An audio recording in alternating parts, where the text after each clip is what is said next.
the academia sure is busy during the day. But where should we go looking for people that we know? Traveler, Paimon.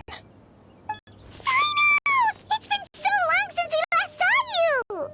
Welcome back to Sumeru City. So, what brings you back here? Oh, nothing in particular. Paimon just saw a really big mushroom out on the road the other day and suddenly missed all our friends in Sumeru. Funnily enough, we were reminiscing about you recently too. It was at a group dinner. I look forward to hearing about your travels. Something tells me we must have a lot to catch up on. Really? You were thinking of us too? What a coincidence! Indeed. Or as I call it, the Biryani factor.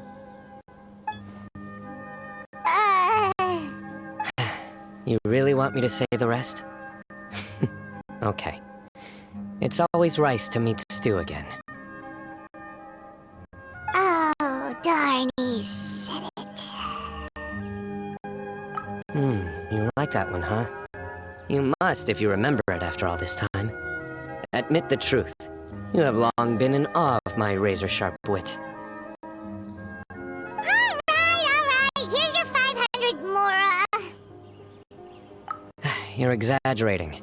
It's only 500 Mora. Hey, 500 Mora is still a lot of snacks to Paimon. Alright. I'll treat you to some desserts later. Anyway, I'm actually investigating a case right now. My mind is focused on work, which is why I didn't complete the joke at first. A case? What happened? Nothing major.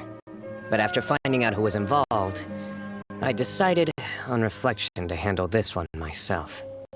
Need any help? We only came here to hang out, so we've got the time. You may as well take us with you, and then when you're done, we can,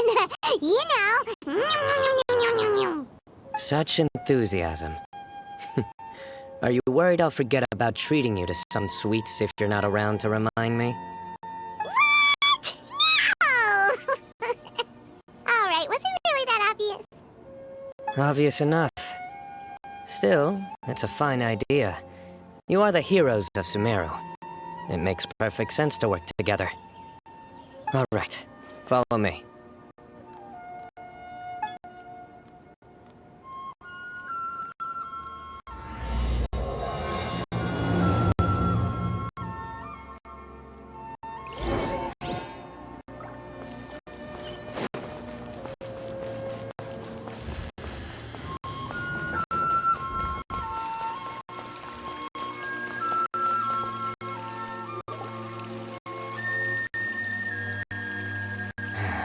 Do you see him? The old man flailing around? Oh, is he the one you wanted to talk to about the case? Correct. His name is Cyrus, a former Spontamont sage. He taught both me and Lisa. Huh? Cyno's teacher is in trouble? It's ridiculous. I'm just an old man who enjoys a spot of gardening, shopping, and wine. What sort of person targets an old retiree? Professor, I've brought some friends. Ah, Cyno. Now who do we have here? Hold on, let me think. A flying fairy dressed in white? A youth who does not seem to hail from this land? My goodness. You must be the legendary traveler in Paimon. I've heard all about what you've done for Sumeru. Wow, looks like we're really famous! I've told him about you before. You are my friends, after all. That's right. Let me summarize this situation. A couple of days ago, Professor Cyrus suddenly received a threat letter. A threat letter? Exactly. Who sends a threat letter to an old man like me, for goodness sake? This is the letter in question. Cyrus, I have uncovered your secret.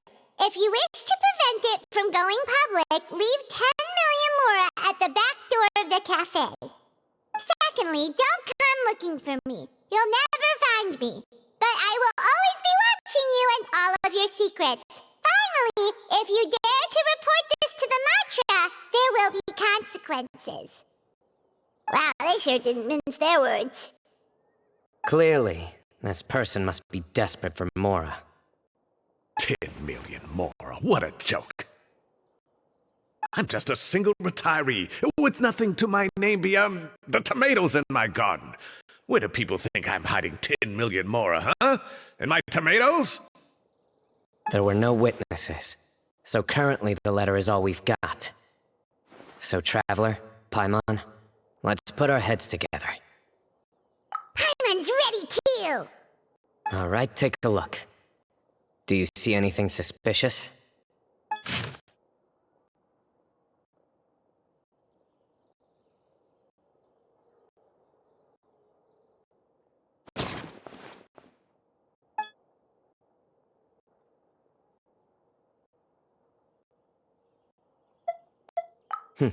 Very good. The paper has a rather rough texture. It's not the typical kind you see in most books. Another thing is, some of these strokes look kind of blurry. Could there be an issue with the ink? Possibly. And I bet the paper has something to do with it. Most of the paper around here is much smoother than this, and the ink is absorbed quickly so it doesn't run. This paper, meanwhile, it's very coarse-grained. Almost as if it's made from some sort of plant matter. It's certainly not the same paper as we use in the academia, but the ink is nothing special. Just regular black ink that gets a blue tinge when applied to paper. So do we think the culprit has a connection with the academia or not? Wait, check this out! Looks like this part got wet at some point. Agreed. The staining suggests it was a colored liquid, not plain water.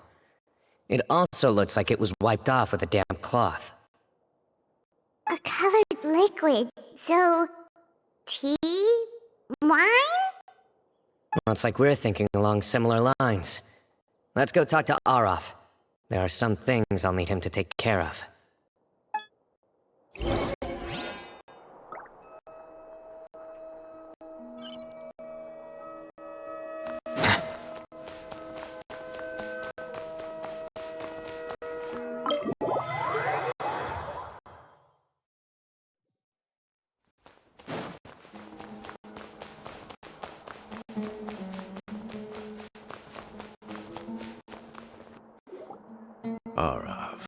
Arav. Ah, there he is! Mahamatra Cyno. Sir Cyrus. Ah, and the Traveler and Paimon. It's been a while.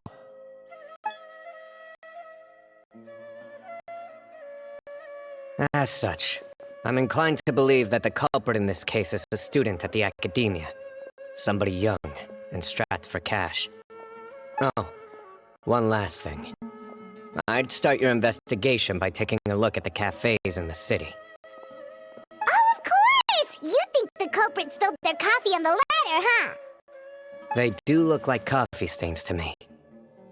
Also, if I'm not mistaken, the letter is written on a type of scented paper that has aromatics added during the manufacturing process. The kind often provided as writing material for customers in cafes and taverns. Ah, of course! Yes, like they sell in the gift shops. I remember now. Zaha Hadid bought some a while back. She said she was going to use it as wrapping paper for a vase. Understood. I'll assemble a team to investigate the points of interest immediately. You have my gratitude. One last thing. Send some Matra to guard the entrances and exits of Sumeru City. And change into plain clothes. Don't let them see you coming. Will do. Great thinking, Cyno!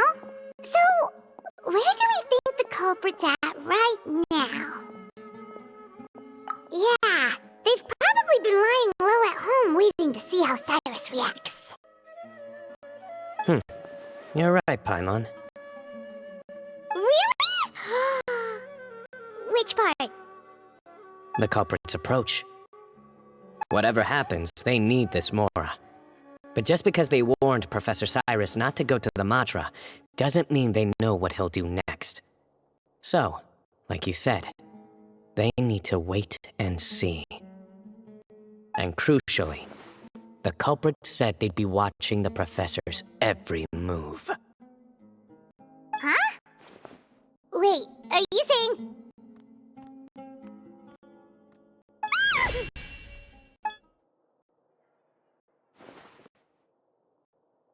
Found you! What are you doing? You wrote the threat letter! I don't know what you're talking about. What threat letter? I sensed someone was watching us from the shadows the moment we entered the House of Dana. You managed to stay relatively well hidden for someone reckless enough to threaten Professor Cyrus. There are a lot of people here, but we were looking specifically for Arav. Whoever followed us the whole way was likely to be the culprit. I was just listening in, that's all. You know something big's going down when Mahamatra Cyno shows up, right? So I got a little curious. What's the big deal? You smiled when Arav left. I saw it as clear as day. Is smiling a crime now? There are coffee stains on the letter. You mixed some coffee with water, gently smeared it onto the paper, then wiped it off with a wet cloth, all to create the impression that the letter was written at a cafe. Closing off the exits to the city doesn't affect you, because you already live here. And as long as the Matra were focused on the cafes, you would be free from scrutiny. The cafe was a red herring all along. You had to be somewhere where you could monitor the professor's movements. You can't pin this on me! I haven't done anything! Really? Then why are you shaking like a leaf? The innocent have no reason to fear the Matra. But you... Your heart's racing, and your eyelids are twitching. You're a terrible liar. I would never... Don't try anything or you'll pay the price. Now come with me.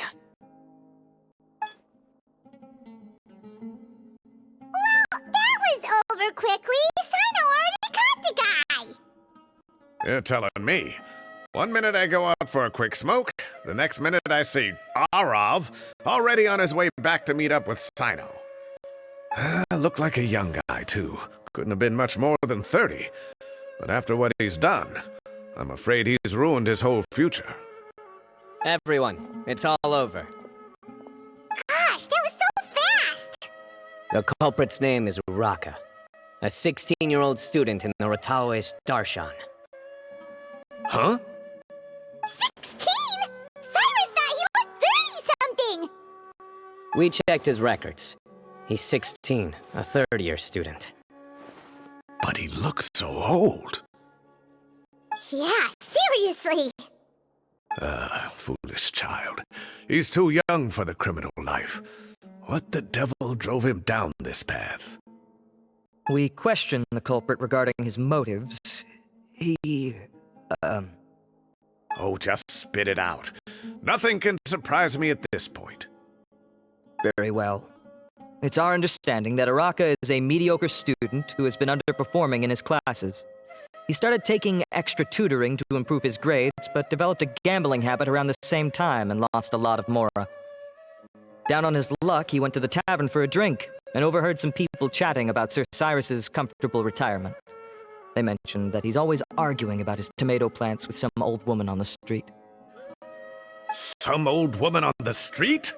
Goodness gracious. Has that rascal attended a single one of his classes? That old woman is Kasharwar's very own professor, Zaha Hadi. How can he not know who Zaha Hadi is? Is this going somewhere? Oh, right, yes. So another thing. We don't just argue about tomato plants. And what are they trying to insinuate by comfortable retirement? A man grows a few vegetables and suddenly he's living a life of luxury? Maybe it's more the fact that you have the time to grow vegetables in the first place. Araka mentioned he'd heard a rumor, alleging that Sir Cyrus illegally obtained a large sum of money from the desert before retiring, and kept it for himself instead of reporting it to the academia. Araka believes this money to be the reason why Sir Cyrus hasn't kept up with any academic research or other projects since his retirement. And given your advanced age, he thought you'd be an easy target to blackmail. Oh, Araka. I'm at a loss for words. I'm so angry I don't know where to start. People make up rumors all the time. I am quite confident that Professor Cyrus has never embezzled a mora in his life. Arav, you'll have to find some excuse to interrogate Araka again later. I need you to deliver a few firm fistfuls to him on my behalf. I completely understand how you feel, Sir Cyrus, but I'm afraid that course of action goes against the Matra's principles. Professor, there's no need to be childish about this. Oh, come on. I was clearly joking. Okay. Where does this go from here? The academia will determine the appropriate disciplinary action against the student. And as for the individuals spreading rumors about the professor's obsession with tomatoes and some old woman on the street, there could be a slander case here. The Matra will continue to investigate. Who said I'm obsessed with some old woman on the street? Mind your wording or you'll start a whole new rumor. You seem confused. Oh, don't you understand? Uraka is just a young boy who made a very rash and very stupid decision based on some groundless rumor he heard. Besides, I didn't actually hand over any mora to him. The whole thing sounds a lot worse than it is. All it costs me is a little reputational damage. That's all. Please rest assured, Professor, that the academia will issue a fair and reasonable punishment. Yes, I have no doubt about that. But as a former educator, I'd still like to have a serious conversation with the boy's parents. Their family lives in the city, yes? Correct. We looked into the family. Both parents are merchants, and they're often away on business. They've never taken much of an active role in their children's lives. Oh, what a mess. You don't have to seal the evidence away yet, do you? I'd like to have that letter back for the time being, if possible. I need something concrete for when I talk to the family tonight. We have to show them how serious this situation is. The relevant authorities have already reviewed the evidence and are now discussing Araka's punishment. You can hold on to the letter for now. Just make sure to return it within a couple of days. Oh, so you'll be able to close the case in 2 days? Give or take. Cases like this are quick to resolve. Very good. Well, thank you for all your help. Perhaps we can all go for a meal together. Oh, my treat, of course. My apologies, Sir Cyrus, but I have a prior commitment. Enjoy the meal, everyone. Ah, I see. Well, that's a pity. But Cyno, you have to come. You found the culprit at record speed, and I owe you for that. Ah, and isn't Tighnari in town at the moment? Bring him along, too. Wait, you mean Tighnari's in the city? He is. Tighnari's master, Sir Nephis, called him and Kale to the academia to help out on a project. They should be at Nephis's office at this hour. Though I must say, I'm surprised you're extending an invitation to Tighnari. Did you do something to offend Sir Nephis? Don't be outrageous. Nephis offends me all the time. It's never the other way around. Anyway, hurry up and fetch Tighnari. I'll head over to the tavern with the Traveler and Paimon. See you there. Go on now. Don't keep us waiting.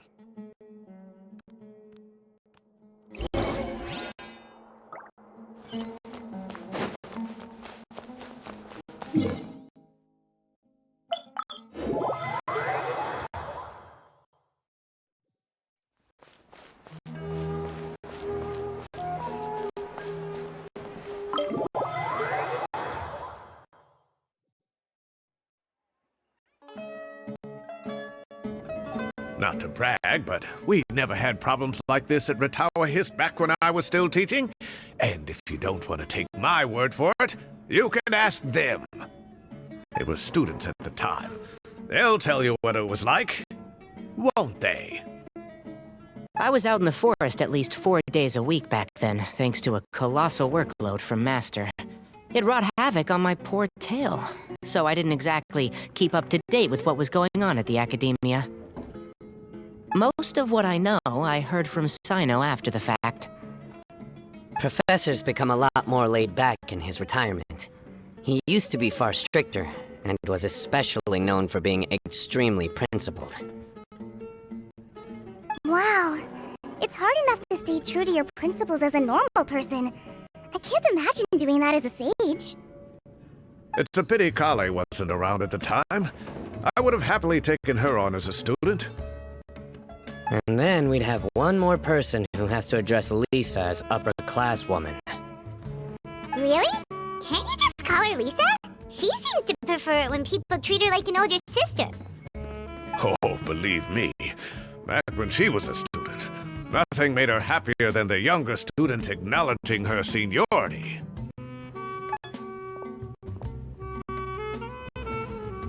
Whoa, more food? Are you sure about this? We don't want to take advantage. Oh, don't worry about it. Order whatever you like. And if it's not enough, order some more. After all your help today, treating you to dinner is the least I can do. I thought I heard some familiar voices. And Sir Cyrus is here as well. Oh, Kaveh, it's been a while. Zahahadi was talking about you last month. How have you been? I've been all right, thank you. You're looking very well, sir. I'm glad to see it. Have you eaten yet? Care to join us? That's awfully kind of you, but I had a late lunch, so I'm not really hungry just yet. I'll have dinner a little bit later tonight.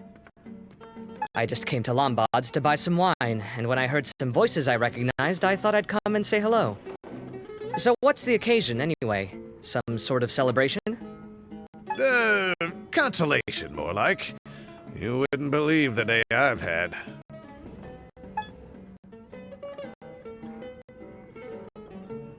Sounds like things have really gone downhill since I was there. My whole time as a student, I've never heard of anything remotely like that. I can't believe how young the guy is. What are his parents going to think? Young people are always more susceptible to making rash and ill-advised decisions. Their minds are still developing. It's just an unfortunate fact of life. But still, this boy has some nerve. Just look at what he wrote. Oh, it makes my blood boil. Wow, yeah. Jeez. I will always be watching you and all of your secrets. And then he just followed you into the house of Dana? If this were my son, he'd get the scolding of a lifetime.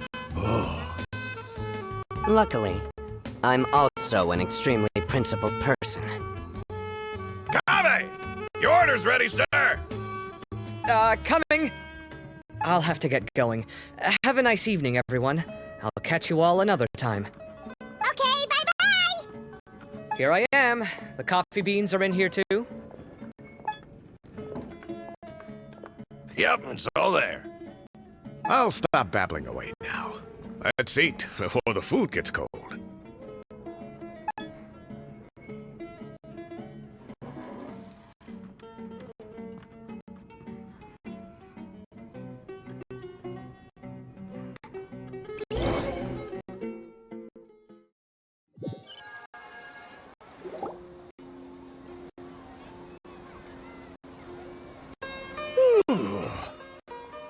Oh, too tasty.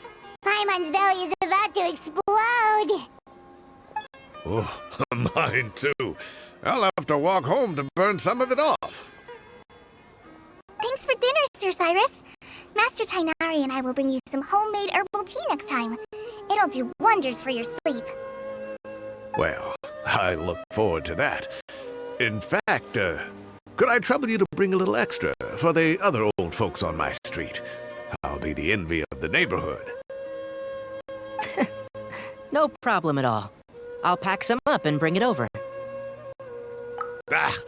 I'll see you all later. I better head home now and tend to the crops. Good night, Professor. Don't let those tomatoes keep you up too late. Hey, my tomatoes are serious business. I am not about to be beaten by Zaha Hadid. Anyway, I'll be leaving now. Don't stay up too late now, children. I bid you all a good night. Take care. Have a safe trip home. All right. Now, we finally have some us time. What do you mean, us time? Well, I was talking with Tainari and Kale, and since we all have some free time, we thought we could all go camping together. Think of it as our way of welcoming you back to Sumeru. Camping? Oh, that sounds fun! Paimon's in! Right? It's been so long since we did something fun together. I can't wait!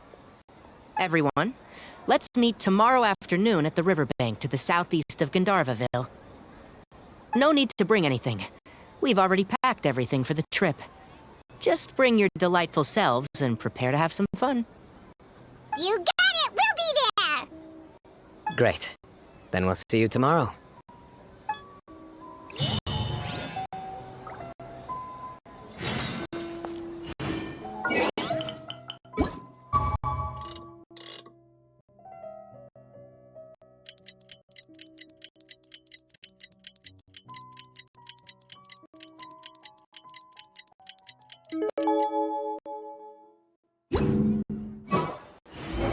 Time to set off! Let's head to the southeast of Gandharvaville and meet up with the others!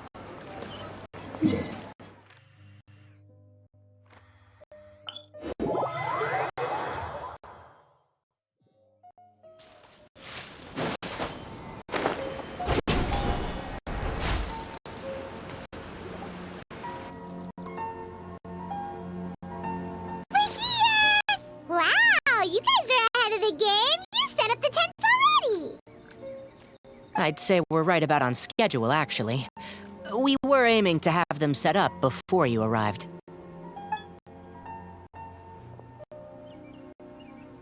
Traveler, Paimon, let's go fishing together. Whatever we catch, we can grill for dinner tonight. You got it! Dinner's on us tonight!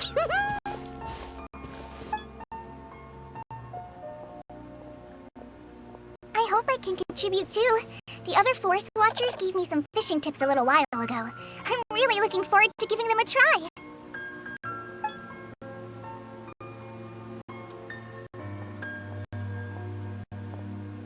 I saw some very appetizing mushrooms in the area, so I gathered a few for us. I'll leave them here along with some fresh fruit. Wow, camping with a forest watcher is the way to go! They think of everything! And even if they don't, they can improvise! This is true. I don't think I've ever had a single rough day in this forest. So, how has everything been going for you? Well, there's been some high points and low points, but we've had some unforgettable experiences along the way. I see. Oh, in that case, you should try a valberry. I bought some from the market this morning. A valuable suggestion. Just don't bury your feelings using food. All I wanted was to recommend something bittersweet. Oh, I have a sudden craving for fruit tea. I'm gonna go fetch some stuff. Bye!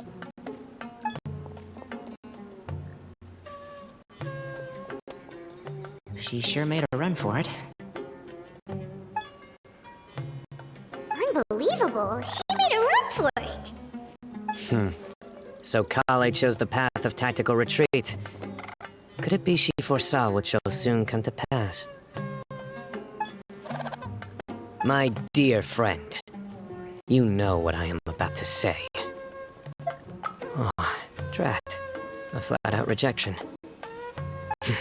But this isn't over. It's only a matter of time before I challenge you again. so be ready. Ugh, this guy. Somebody make it stop.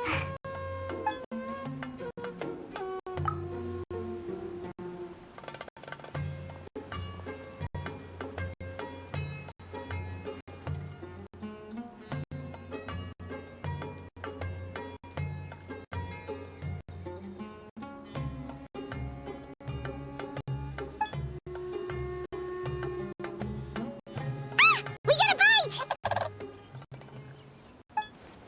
I'll reel it in.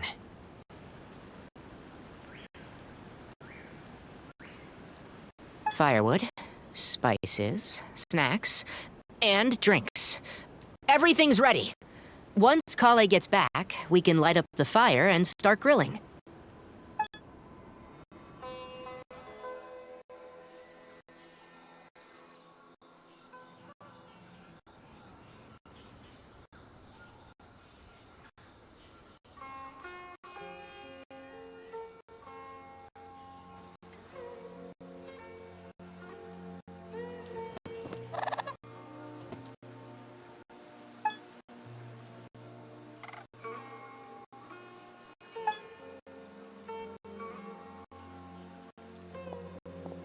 There are 3 tents. Which one do you two want to take? How about the one on the left? Well, Paimon just thinks the ambiance here is a little better. True. But it's also the closest to the water. If there are any sleepwalking fungi around tonight, they might stumble into your tent. Well, that's no good. Take my weapon. You can use it to bar the entrance. Anyone would think you were sealing the gates to King Geshret's mausoleum. Excellent. Then this tent will be an impenetrable fortress. I'm back! How's your appetites? Ready for the barbecue? Always.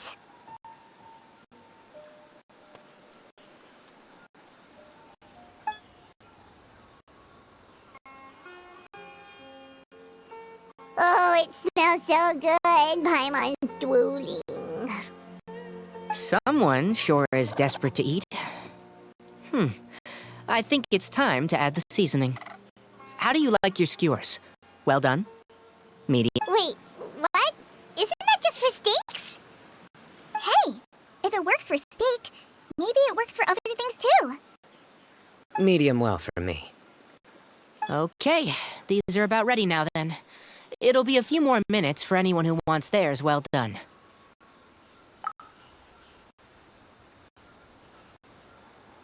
Oh, that was so delicious. If Paimon's stomach had space, she'd eat 3 more skewers. I ate a lot too. Here comes the food coma. If you're tired, then go rest. You must be getting sleepy too, Paimon. Why don't you guys head to your tents? Cyno and I will clean up. Tonight, I show you mercy. Our sacred duel will take place another day. Good night.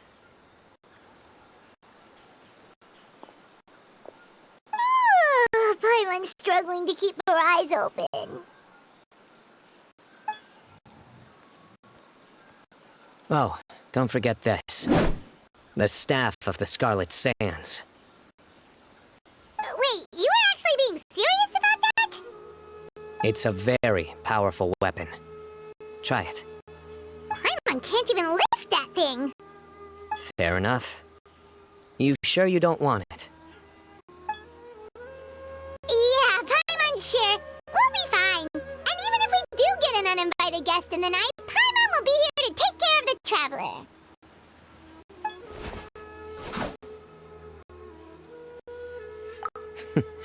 That reminds me of a parting king of invocations. I'll tell you about it tomorrow. But right now, it's time to rest. Sleep well and sweet dreams.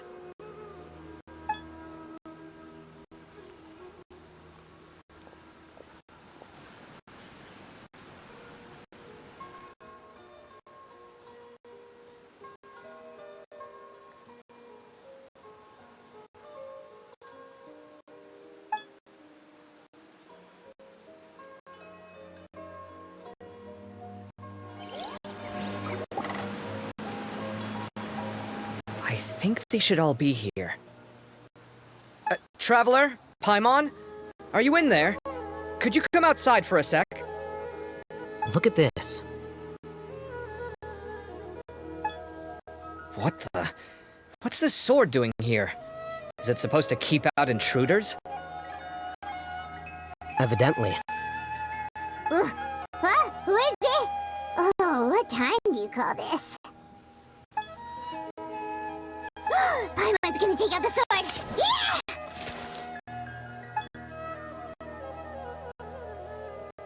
Oh, hey them! Kave! What are you doing here? It's the middle of the night! Sorry to wake you up at this hour of the night, but we've got a situation on our hands. Let's get dressed and talk about it outside.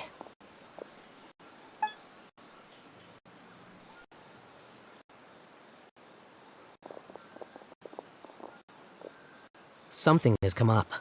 And since it pertains to Cyrus and Cyno, I deemed it essential to inform you all. Whoa, back up. Let's start from the beginning.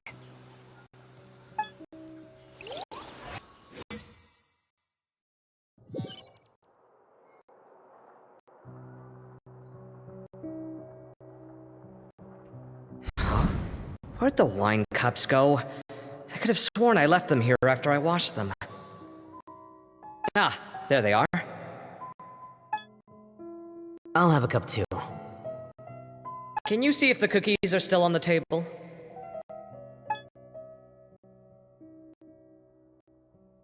They are, and so are the fruits. Oh, this is so bland. I should have gotten a few bottles of what Cyno's group was drinking last night. Do tell. What were they drinking? Oh, right, I forgot to mention.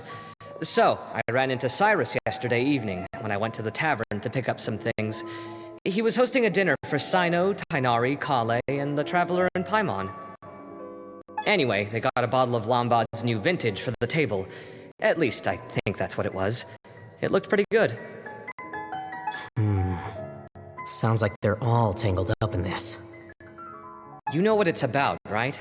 16-year-old kid tried to extort Cyrus. He was asking for 10 million mora. I heard some people talking about it on the streets, yes. Didn't take them long to catch the culprit. The sages are probably dealing with the case by now. I wonder what Sir Nephis and the others will make of it. Oh, Cyrus showed me the extortion letter, too. It was crudely written, but the paper had this beautiful pattern on it that I've never seen before. Really caught my eye. Give me a sec, I'll sketch it out for you.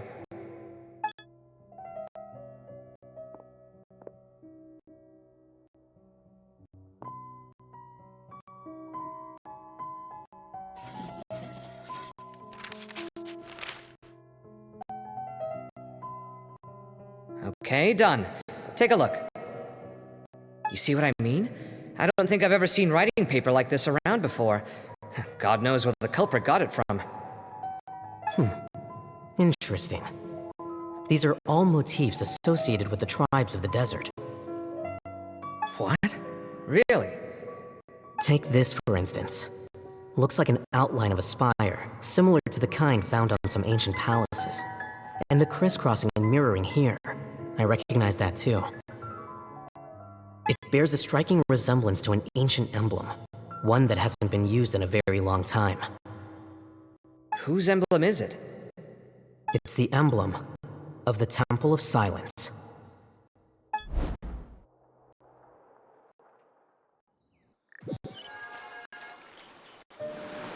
After discussing it with each other, we both agreed that something didn't feel right, so we went looking for you. This was a long way to come from the city. Alhaitham figured you were probably with Tighnari, so Gandharvaville was our first stop. But the Forest Watchers told us that you'd gone camping. Then, just as we were heading off to the campsite, we ran into Cyno. He said he was on a supply run. We exchanged a few words, and then he ran off. Hold on, so what's the deal with that emblem you were talking about? The Temple of Silence, you said? What is that? Should we be worried? Is everything okay? Give me a second. Let me get Kale.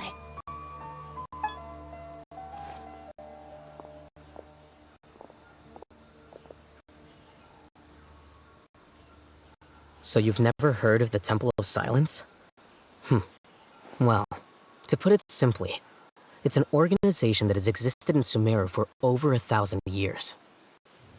These days, you can find a Temple of Silence office in the academia. Theoretically, it's responsible for the custody and disposal of information and documents not fit for public dissemination. At least, that's what they tell the outside world. In truth, it's essentially a vestigial institution nowadays. There's an office with their name on it, but it's functionally obsolete. Historically speaking, the original Temple of Silence is said to have been established by Hermanubis, one of the 7 pillars of King Deshret and the greatest of all sages. Most of the organization's members hailed from the desert. By contrast, none of the Academia Temple's current members are from the desert region, nor do they use any symbols connected with the desert folk. So the Temple of Silence at the Academia is just a fake? Wow. It's possible. The real question is, why? My guess is they're covering something up. So, how do you know all this? Sounds like some pretty top secret stuff. Did you forget? He did a stint as acting Grand Sage, and kept the pay raise even after he resigned. Oh, yeah! Paimon did totally forget about that. So you took the chance to read all the top secret documents while you were acting Grand Sage, huh? If you're asking me whether I familiarized myself with the documentation in my office, I would respond that that's a perfectly normal part of any job. So much about this doesn't make sense. Why did the emblem of the Temple of Silence appear on a threat letter from an Academia student to Cyrus? The student's only 16, and doesn't have any family ties to the desert. So where could he have seen that emblem, or gotten the paper? You said you ran into Cyno, yes? Did you tell him what you've just told us? Yep. He ran off as soon as he heard what we said. Given that Cyrus is involved, he's probably halfway through solving the case by now. Still, we should try to catch up with him. At this hour of the night, Cyno will probably go looking for Cyrus at his current residence. If the Academia's Temple of Silence really does exist just to cover up the truth, the sudden appearance of this emblem can't be good, and sure to stir up trouble. We should pay a visit to the Academia. Yes. As the Sage of Amorta, my master ought to know the truth about their office. You can ask him to tell you what he knows. The more information we have, the better prepared we'll be for whatever happens there. If this situation is connected to the real Temple of Silence, the emblem has to be part of a bigger conspiracy. Kale, could I trouble you to send a message to the Core of 30? Tell them to keep an eye out for Cyno and Cyrus. Traveler, Paimon, you two come with me. We'll go after Cyno. Sounds like a plan. Let's go. Cyrus has been living in the city lately. He rented a place near the field so he can keep an eye on his tomato plants. Then let's go look for him there.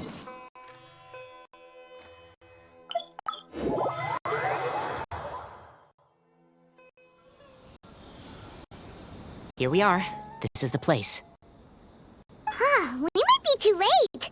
Looks like nobody's home. Oh, Cyno moves fast. If he was here, he's probably long gone by now. I know that voice. Is that Tainari I hear? Ah! Professor Zahahadi! Wow, so it really is you. My goodness, whatever is going on tonight? We're looking for Cyno. So, he's already been here. Yes, not long ago, in fact. He knocked on my door and asked if I'd seen Cyrus today at all. I told him the old fool left early this morning, and I hadn't heard him come back. So we went to his place, and would you believe it? He's gone. Goodness knows where to. It must have alarmed Cyno, because he took off in an awful hurry after that. He never did explain what this was all about. How serious is it? Well, if Cyrus isn't at home...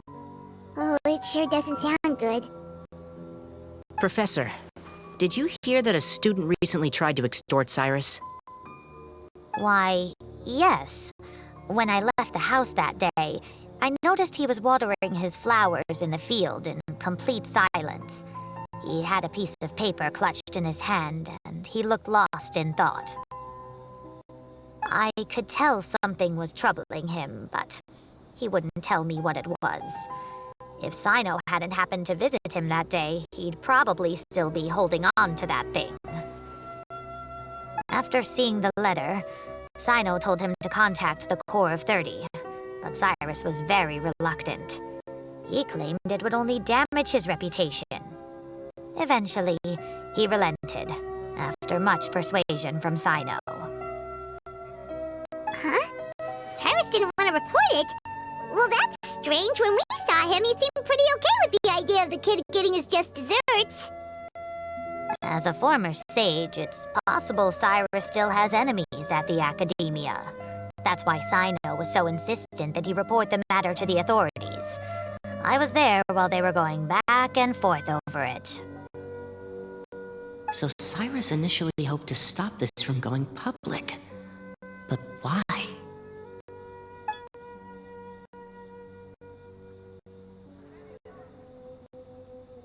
Oh dear, what on earth has that old fool gotten himself wrapped up in? Oh, I do hope he's not in danger. Oh, I almost forgot. Cyno left me this letter to pass on to you. He wrote it when he came by earlier. He realized you might come looking for him. Thank you. What does it say? Let Paimon take a look!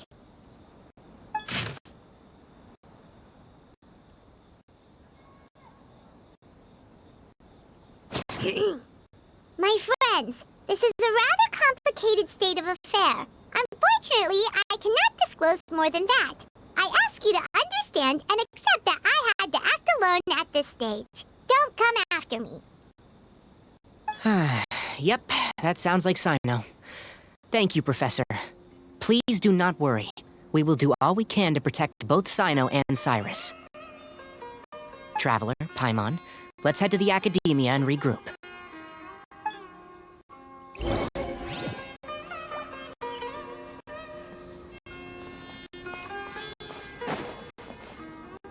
I can't believe this is happening to Cyrus of all people. How does a man of his age end up at the center of all this fuss? He always seemed so carefree. Cyno and his friends visit him on a regular basis, and there's never any drama. I honestly thought he lived a worry-free life. We've had our quarrels, but it's always over the silliest little things. Now he's in real trouble. I just wish there was some way I could help. And, what about our tomato growing contest? He has to see it through. His plants are doing so well, but they need their gardener to come back safe and sound.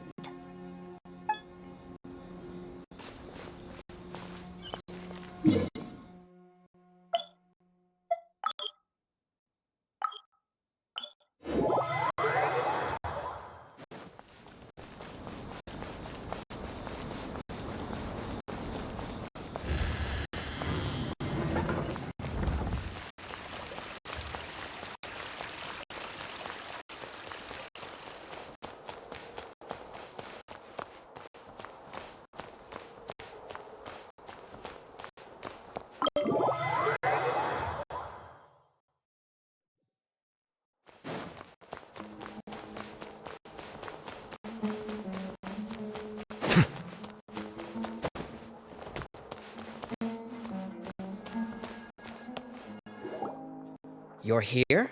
I thought you were going after... I guess you lost their trail. We went to Cyrus's house. No one was there. Cyno got there before us, but he was long gone by the time we arrived.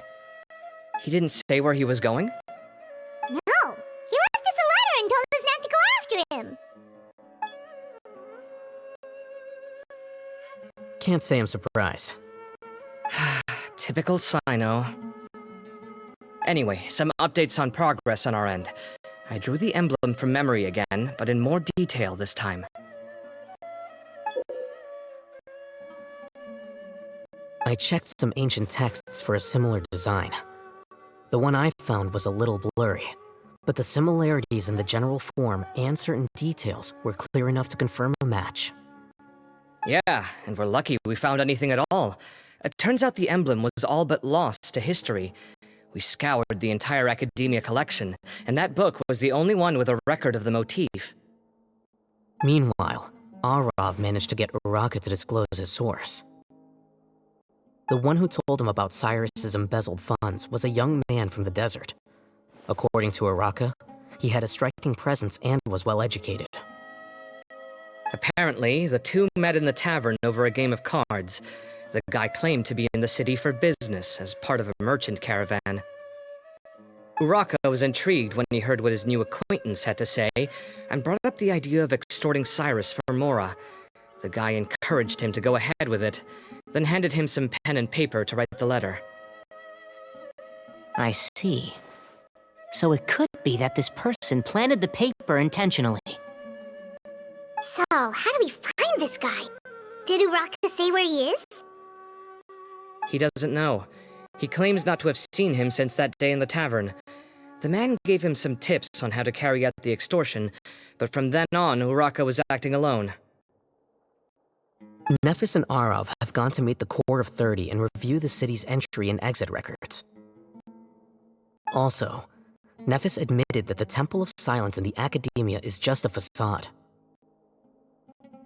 The true Temple of Silence once came to the rainforest to establish a collaboration with the Academia, but as time went by, the sages gradually became corrupt and foolish.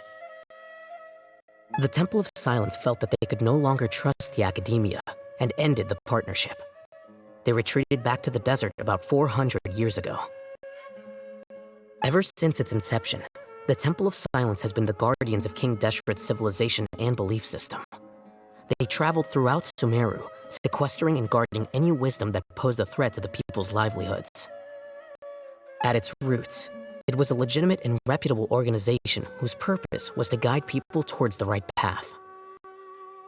The Academia of the day knew that the split would damage their reputation if it became a matter of public knowledge.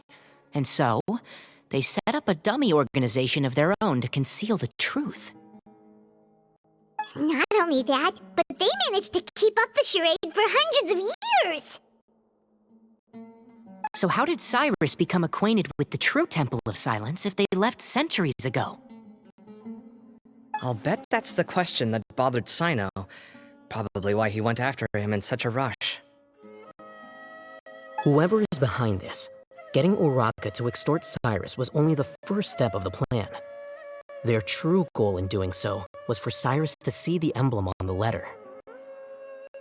He must have recognized it right away. That'll be why he didn't want to involve the authorities. He probably hoped to take care of the whole thing by himself.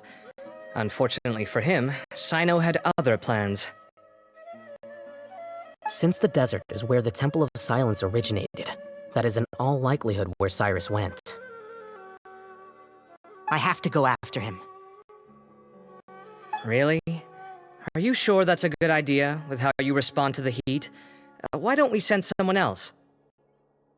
I should be fine, as long as I bring plenty of water. Besides, I just can't shake this ominous feeling that if we don't catch up to them soon... Everyone, I have news from the Core of 30. Master! Oh, so that's Nafis, Tainari's master? Oh, we're finally getting to meet him in person! It's a pleasure to meet you, Traveler in Paimon. Several independent eyewitnesses have reported seeing Cyrus and Mahamatra Cyno leaving the city at different times. Both were heading in the direction of Caravan Rebat. I was going to suggest that you join forces with the Core of 30 in this case. However, as I'm sure you've already heard from Al-Haytham and Kalve, the Temple of Silence is involved. The Academia has made a number of decisions throughout history that I am ashamed to talk about. It may well be that no better choice was available to them, but those actions are nonetheless a stain on our legacy. I won't attempt to make you understand the Academia's perspective. Now is the time for action. I understand where you're coming from, Master. But I'm afraid the situation might be more complicated than we thought. I think we need to keep a low profile, or risk making things worse.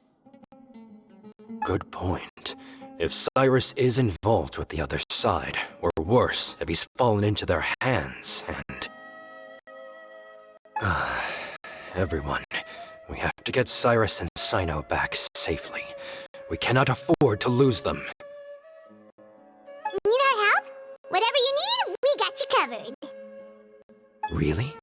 Wonderful. You have my most sincere gratitude. Arav and I will continue to follow up on the lead from Uraka. Kaveh, Scribe Al-Haytham, I'd like to ask you to cover the duties of the House of Dana. Tainari, you are planning to go into the desert, correct? I am. Kaveh, I'll be okay. You stay behind to help Master and I'll hate them. Well, if you're sure... Okay. But be careful. Thank you all. Arav, let's go. You'd better get moving. Don't forget to ask for help when you need it. Will do. Let's go, Tainari. Hopefully we can catch up with Cyno before it's too late. Knowing him, he's probably covered a fair distance already, but we still have a shot. Let's take it.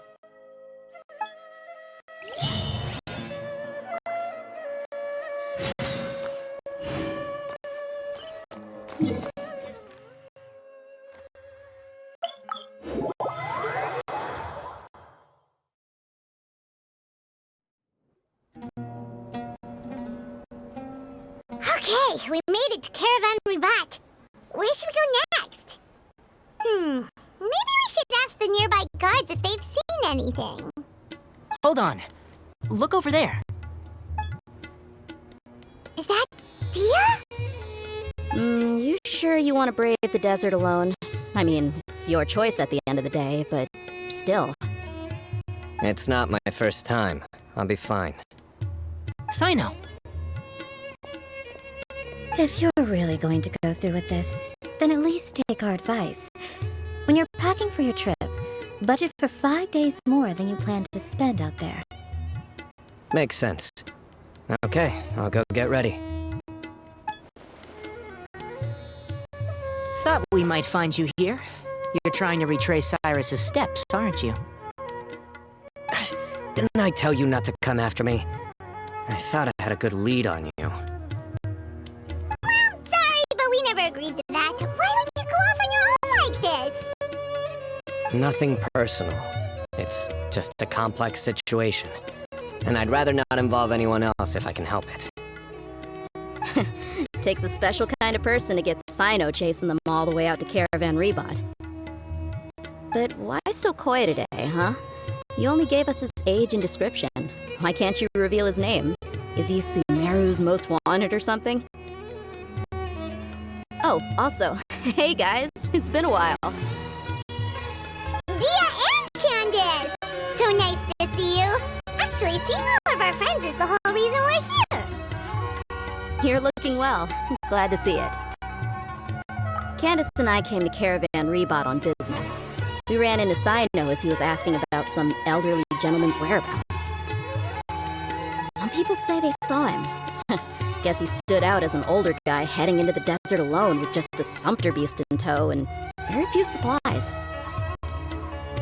That's gotta be one heck of a story there. Cyno, it's okay if you can't tell us anything about the case. But let us know how we can support you. We're here to help however you need. The more people we have working on this, the quicker we'll be able to find the person you seek. No, it's not that simple. If I'm right, he'll be doing everything he can to avoid us. We spoke with Zaha Hadid. From what she said, it's pretty clear that he wants to try and solve this on his own. It won't be easy trying to find him in the desert when he's deliberately trying to cover his tracks. Sounds like this is far more complex than we imagined. Still, if he started from Caravan Rebot, the chances are that his route took him past our village. You may as well ask if anyone there has seen him. My thanks to you both. Once this is resolved, I will find a way to repay you. Come on. No need to get all serious. Just buy a round of drinks next time we're all in the city or something. That's a deal. All right. So, you all set? Yes, we'll handle it from here. Thank you again for your help. I don't take it for granted. All right. Then we'll leave you to it. Just remember, if you change your mind and need some reinforcements, we'll be here. And don't think you'd be imposing. You can depend on us. Don't worry, we'll keep him out of trouble. Cyno should count himself lucky that the Traveler and Tighnari got here when they did. What was he thinking, trying to play the lone hero? The desert tests the character of all who enter it, and only those with wisdom and courage shall prevail. But take heart. With his companions by his side, no harm will come to Cyno. I see everything! God's book. I pray that you will see the goodness in their hearts and give them your protection. Whatever they're getting themselves into, I just hope it isn't too dangerous. Get home safe, everyone.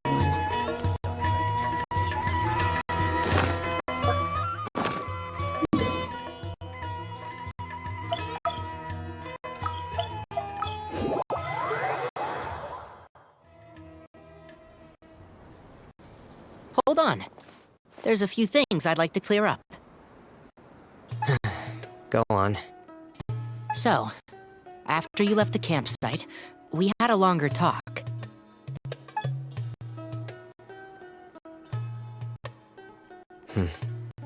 Clearly, we've only scratched the surface of the Temple of Silence question. It doesn't surprise me at all that the one in the academia is a fake. Do you have any connection with the Temple of Silence? I do. I trust you're all aware of the spirit that gives me my power. Hermanubis, the original founder of the Temple of Silence. Due to my unique constitution, I was put through a number of trials in the desert when I was younger. Later, I met the professor, and he brought me to Sumeru City. But my memory of that time is hazy. I can't recall much. It's a good thing that Kaveh noticed the emblem on the letter. Without that, I don't know if we would have connected the dots and realized there was more to this case than mere extortion. I did not recognize that symbol at all. Whether that's because I've never seen it, or because my memory fails me, it's hard to say. Yeah, you're right. Thank goodness for Kaveh, and for all Haytham's diligence during his time as acting Grand Sage. But Cyrus must have recognized it right away, right? Otherwise, he wouldn't have had any qualms about you reporting it. Oh, maybe his connection to the Temple of Silence goes even deeper than yours. I suspect so too. Professor has never once mentioned the Temple of Silence in conversation. And whenever the conversation turns to Hermanubis and the concept of spirit indwelling, he avoids going into any depth. Well, speaking of avoiding things, you do realize, don't you, now that we've caught up with you, you're stuck with us for the rest of the way. I am aware. And I have accepted it. Or rather, I don't see how I could manage to ditch you en route, so I might as well accept that you're coming with me. That's right. Fact is, we're coming with you whether you like it or not. So the best option now is to try to look out for each other. Fair enough. Then at least let me buy you a drink once we're back in the city. Works for me. All right, off we go. Let's start by seeing what the guards here can tell us.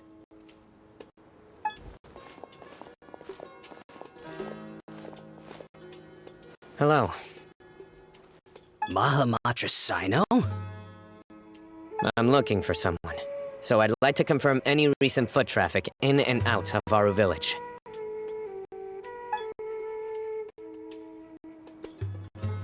A man matching that description passed by Aru Village not too long ago. He stopped by to load up on food and water and feed his sumpter beast, then he was on his way. Where was he going? Let me think. He took a seat by the entrance of the village for a while, and had a brief chat with the person who came to deliver the water. He said he was headed somewhere near an oasis, but he didn't mention which one. Do you have a map? I can mark out the direction he was heading and the best routes to any nearby oases. I have one. Mark away. Great.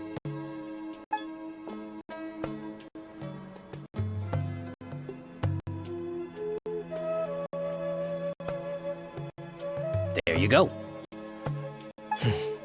Thank you so much. You were a great help.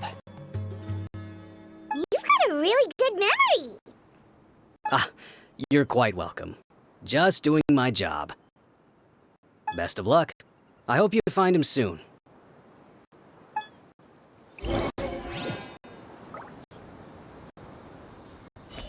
Did I remember to lock my door?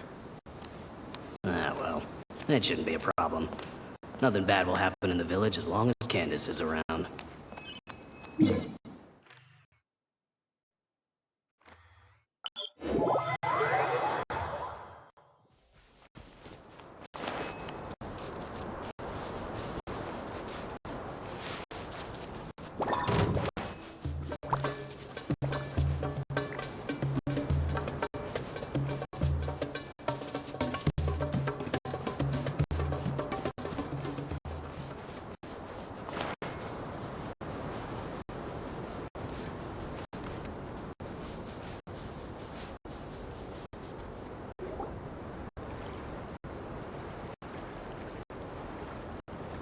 Hold on. I see some people over there. Do you think it's safe to ask them what they know? Should be. I'll go. No. I'll do it.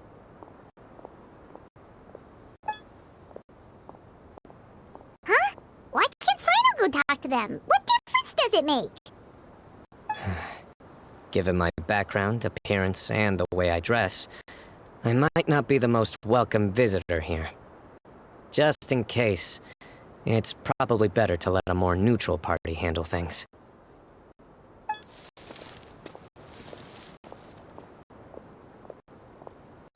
Ah, hello there. Hope I'm not interrupting. My friend and I are looking for an elderly man who's gone missing around these parts. Any chance I could ask you a couple of questions? Oh, a missing person, huh? Sure. What do you want to know? I'm just wondering if you've seen him. Let me give you the details.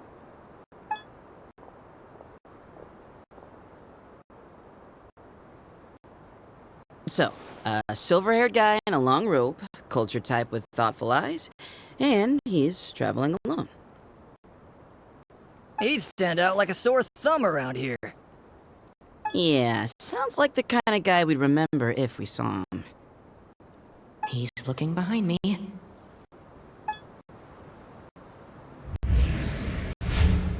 Uh-oh. That guy's looking our way. Your friend over there stands out a lot, too.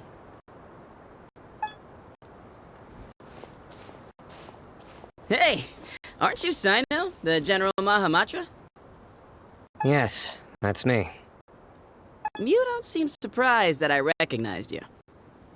It wouldn't be the first time. Oh, you're the one looking for the old man who's gone missing, aren't you? I have a bad feeling about this guy.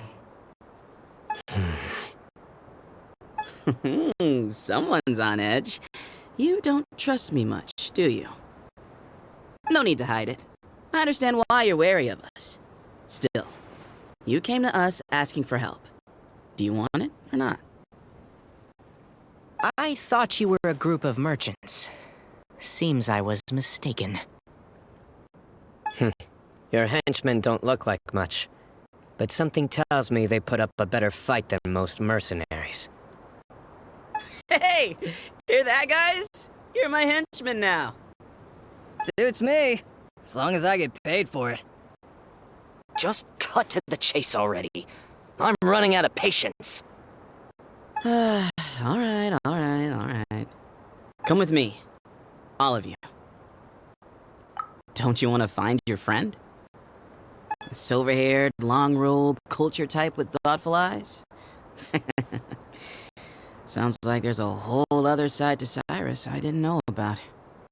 So you know where he is? Just follow me. I'll take you to him.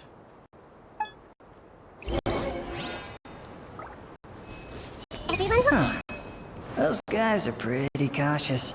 They just sent one person to try to talk to us. These are the guys we've been waiting for, huh? Ain't what I expected.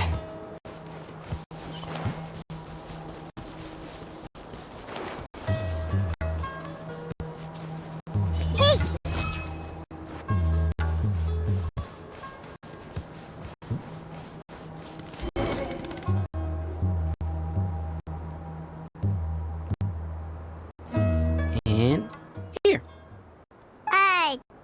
What? Where are you looking? There's nothing here! Please, step back. Whoa! Something's coming out of the ground! What is this enormous building doing here? And how was it so well hidden? King Deshret's technology? Wait, so... Hold on, who are you guys really? Is this the Temple of Silence? So you're a member? All good questions. There'll be plenty of time to address them later.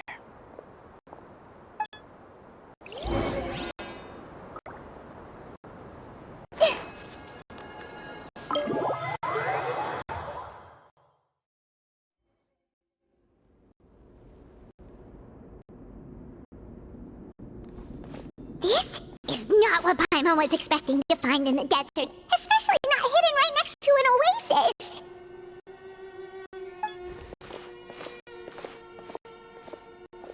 Oh, Paimon's scared. They must have kidnapped Cyrus. Do you think this is the guy Uraka met in the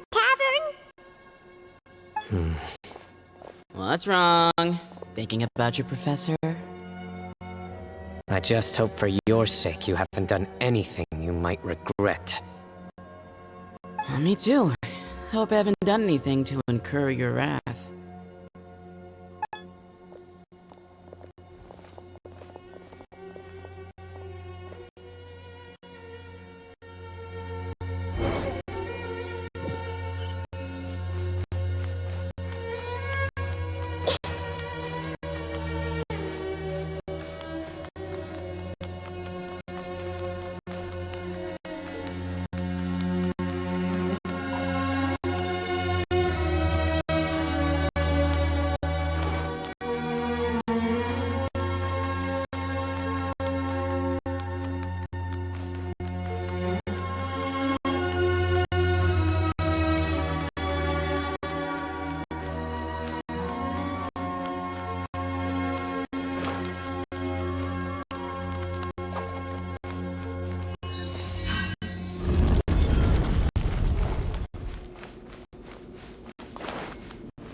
Alright, you can wait here for now. I'll inform our leader that you've arrived at the Temple of Silence. Sit tight until he comes to greet you.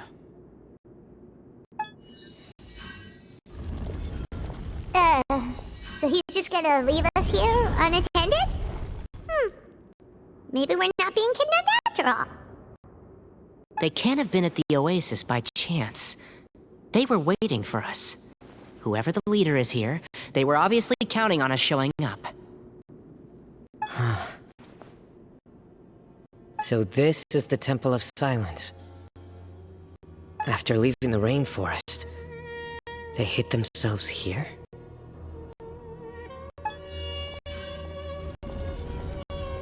Hey, look! That guy's coming back! Don't worry. Someone will come and call for you soon.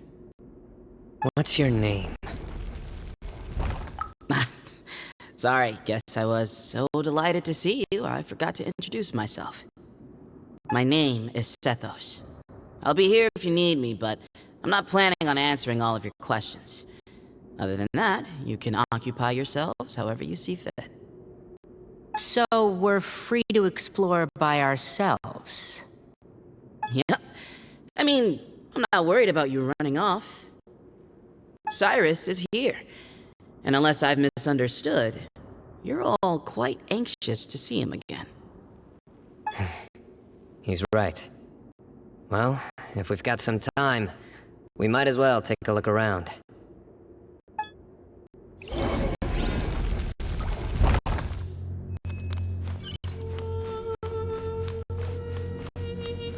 These guys clearly care a lot about each other. This is a long way for them all to come.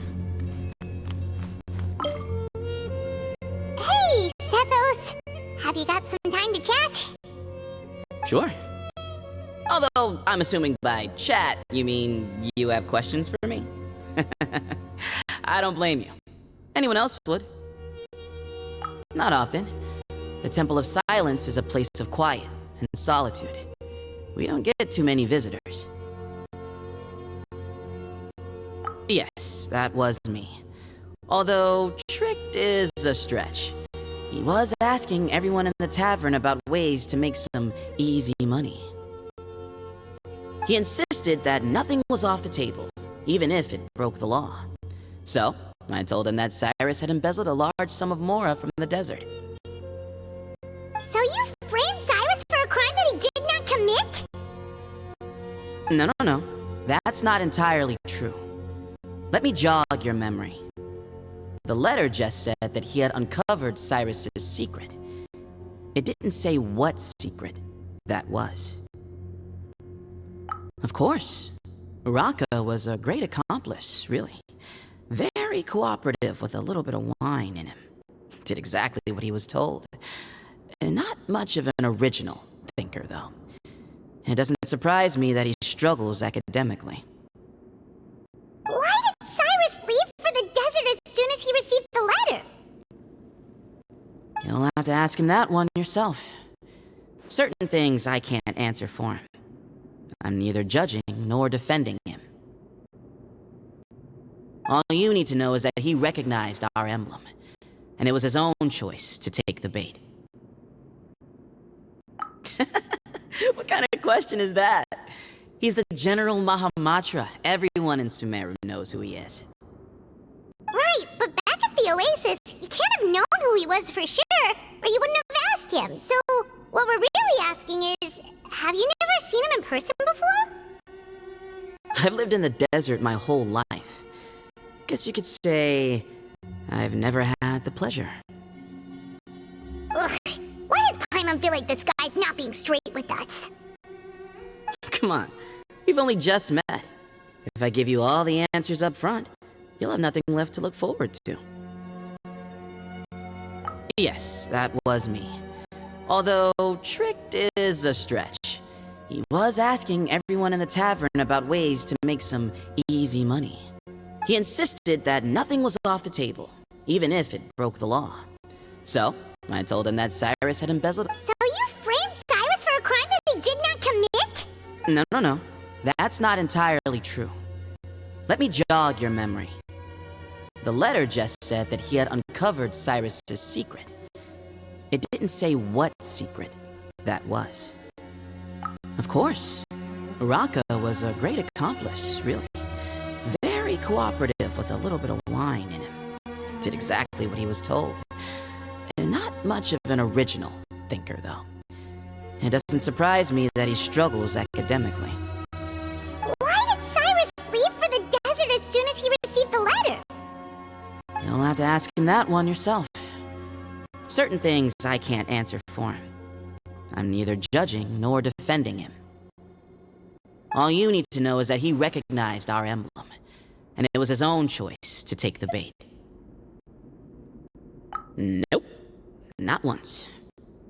Really? I have no need to go there. Not when the taverns are full of the urakas of this world. Besides, we're well aware of what goes on at that place. Spies? It's not as clandestine as that. The city gates are wide open. Anyone's free to walk in. You can find out all you need to know just by walking around town and hearing the word on the street. Mm-hmm.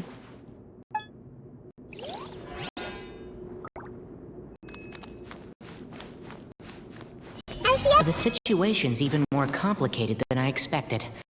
I should make sure I know the way out before we go any further. Professor. I never imagined that the true Temple of Silence would be hidden somewhere like this. We've passed through these parts before, but never noticed anything. That's King Deshret's technology for you, I guess. It borders on the miraculous. Amazing to think that it's been preserved intact all this time. We should be wary of our hosts. Still, at this point, we can be confident that the professor is safe and sound, so that's something.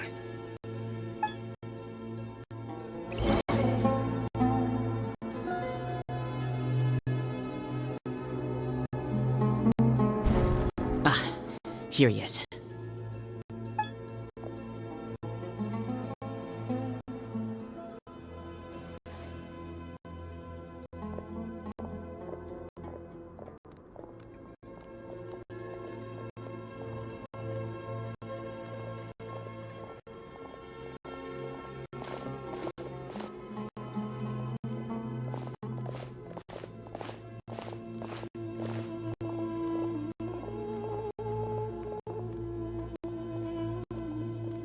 Grandfather, the person you wish to see is here. Well done, Sethos. Greetings, one and all. I am Ba Moon, the current leader of the Temple of Silence. I know why you are here, and I thank you for your patience. Bring him out.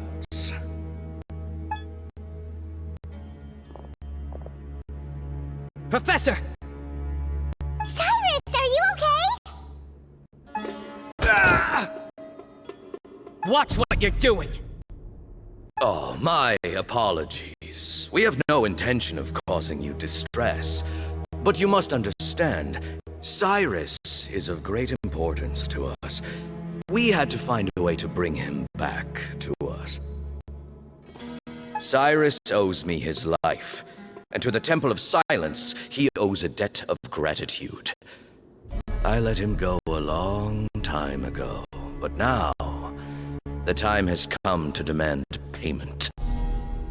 I wanted to end my feud with this old bag of bones before you caught up with me. But you got here so quickly. Just leave, Cyno. This is a matter between us two old men. You're all too young to get involved. So that's why you didn't want to report the letter. You'd made up your mind to come here from the beginning.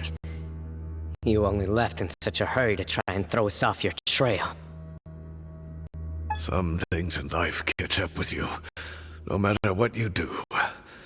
You shouldn't have come. That alone brought the others. Cyno didn't make us do anything. We came here for the same reason he did. To rescue you.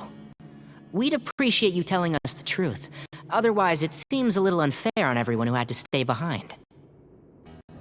My secrets are secret for good reason. Bringing them to light can only lead to misfortune. You're afraid, aren't you? You can't bring yourself to speak of your past deeds to the students you nurtured as if they were your own children. You recognized our emblem because for many years you lived among us.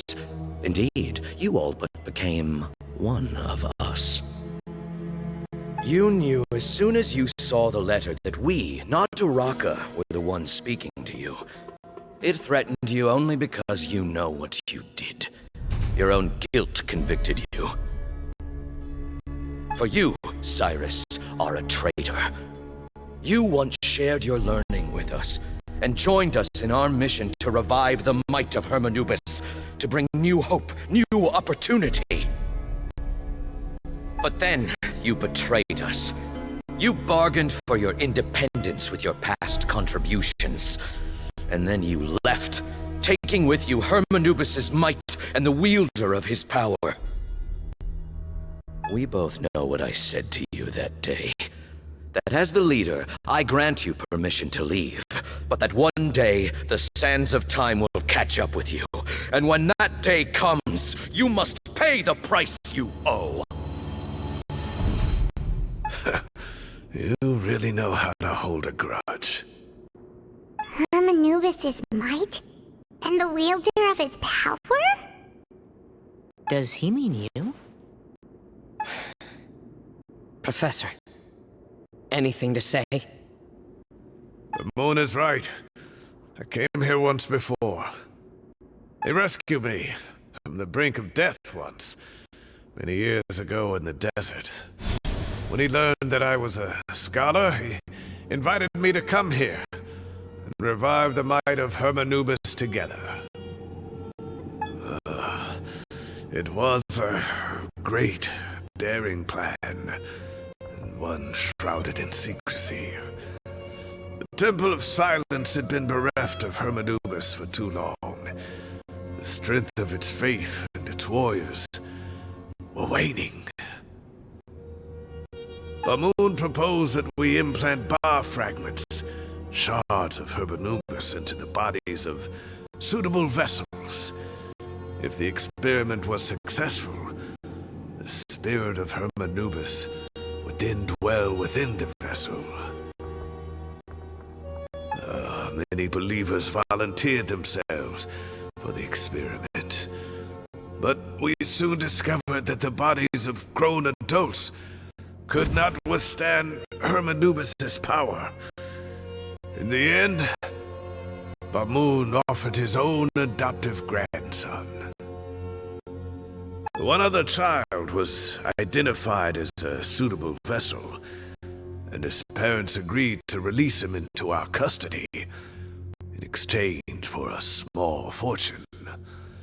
These two children were our only hope for hosting Hermanubis' power. For many years, the Temple of Silence had been in possession of 2 Ba fragments from Hermanubis. As remnants of his raw power, they were exceedingly rare treasures. The test subjects were sent into a room that had been prepared for the ceremony, and instructed to approach the Ba fragments, whose power had been amplified. If, after some time, this power did not repel them, this would mean that they were suitable vessels. The original plan was for a 3-stage experiment: resonance, implantation, and recovery and observation. The resonance stage went quite smoothly for both candidates. As the second stage began, I realized a decision had to be made. Should we implant the fragments one at a time? This would allow us to monitor the results after the first round and adjust our plan accordingly.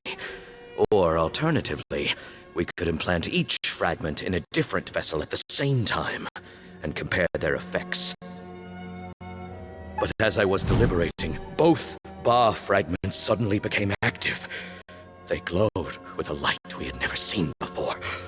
I knew that if they were not implanted right away, they would disintegrate and be gone from the world for good.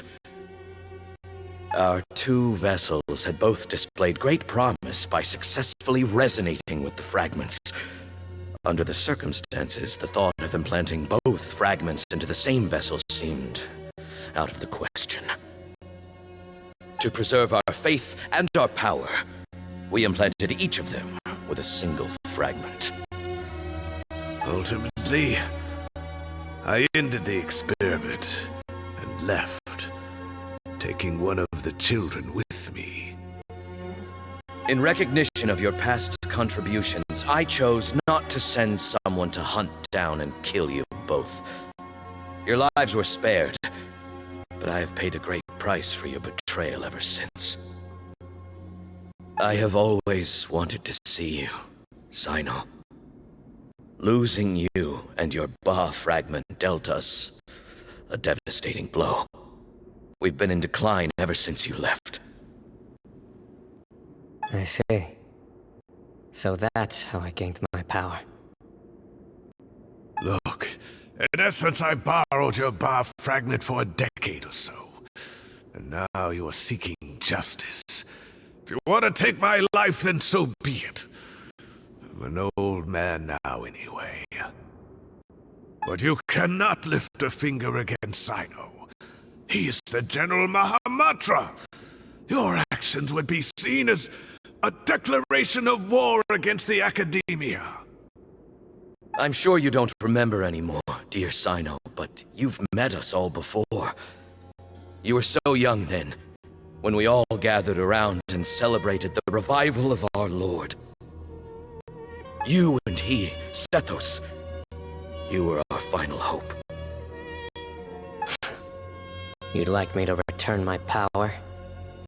As a follower of Hermanubis, I have allowed this power to remain in the rainforest for far too long. Now, it is time to reclaim it. That power is not yours to reclaim. Cyno was chosen by the gods. You cannot take what they have bestowed. You are wrong. Cyno was chosen, but he was not the only one. My child, Sethos, has the same gift as he. So those are your terms for freeing the professor? Despise me all you want. My sins are my own. The Temple of Silence is an innocent party. It is because of my foolishness all those years ago that the Temple's glory has waned. And now I must take responsibility for the decision I made back then. So what you're saying is, the power of one Ba fragment is not enough? You're asking me to return the one in my possession, so it can be implanted in him instead? Divine power causes great suffering to those who wield it. How do you know that Sethos would be able to withstand it? He is no longer a small child. But regardless, this burden is ours to bear. And your objections mean little given that you turned your back on us long ago. Both my heart and mind are telling me that what you are proposing is a terrible idea. However... Don't listen to him, Cyno. That power is no more yours to give than it is his to take. You have to understand. I know.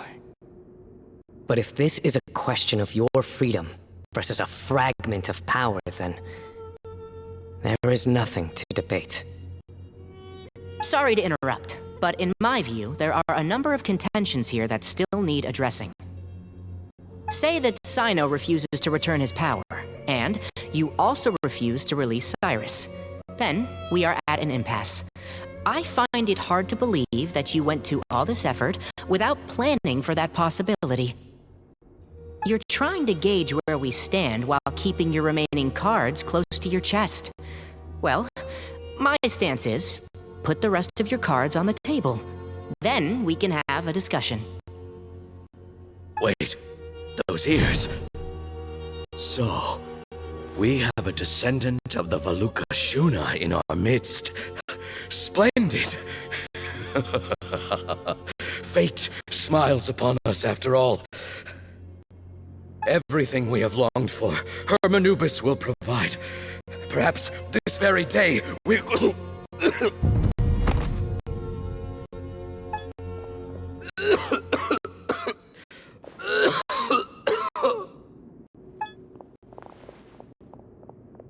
Why is he coughing so much?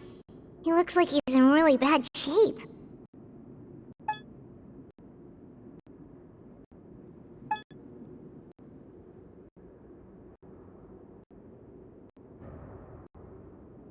Moon, you... Take our leader back to his room. Sethos, you must...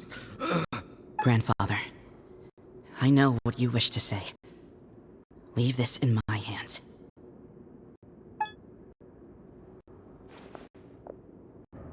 I don't like to drag out conversations, so I'll just cut to the chase. Had Cyrus not stopped the experiment all those years ago, the plan would most likely have been a success. The wisdom of Hermanubis would have been ours. Still, it's no use talking about what-ifs. We cannot change the past. I'm not like my grandfather. The Temple of Silence has a grand legacy and a sacred duty to fulfill. So it's somewhat inevitable for the leader to have an inflated sense of self. But I see things a little differently. I don't believe the temple has the same stature that it once did. Time has worn away at its prestige and changed things almost beyond recognition. So I'm not going to force your hand. You're all free to leave. Except for Cyrus. My grandfather gave him his chance once. And now I'm giving the rest of you yours. You have courage and wise judgment, kid. Reminds me a lot of Bamoon in his younger years. I truly wish that the temple would take an objective look at the academia of today. You've been to the city yourself. I'm sure you've seen that much has changed for the better. And things will only continue to improve. Why not consider cooperating with the academia once more? If you hadn't betrayed my grandfather, I might well be open to persuasion. But it's a bit too late for that now, Cyrus. Tainari made a good point earlier. He said there has to be more to your plan than this, and I agree. All you and Ba Moon are after is the Ba fragment. The professor will accept whatever fate you deem fit for him out of a sense of guilt. I am the one who has a choice to make. And that's how it was always going to be. Ultimately, you want to trade the Ba fragment for the professor, correct? I'm glad to see you're giving it some serious consideration. I won't forsake my professor. Nor do I intend to run from a problem that I must face sooner or later. Give me one night to make my decision. That works. Then I'll be waiting to hear your verdict, Cyno. Oh, my grandfather still has a fair few things he wants to say to Cyrus, so I'll be escorting him back now.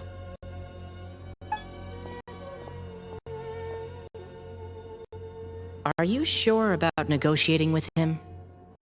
I need to think this through. Everyone, let's meet again later tonight. Until then, take some time for yourself.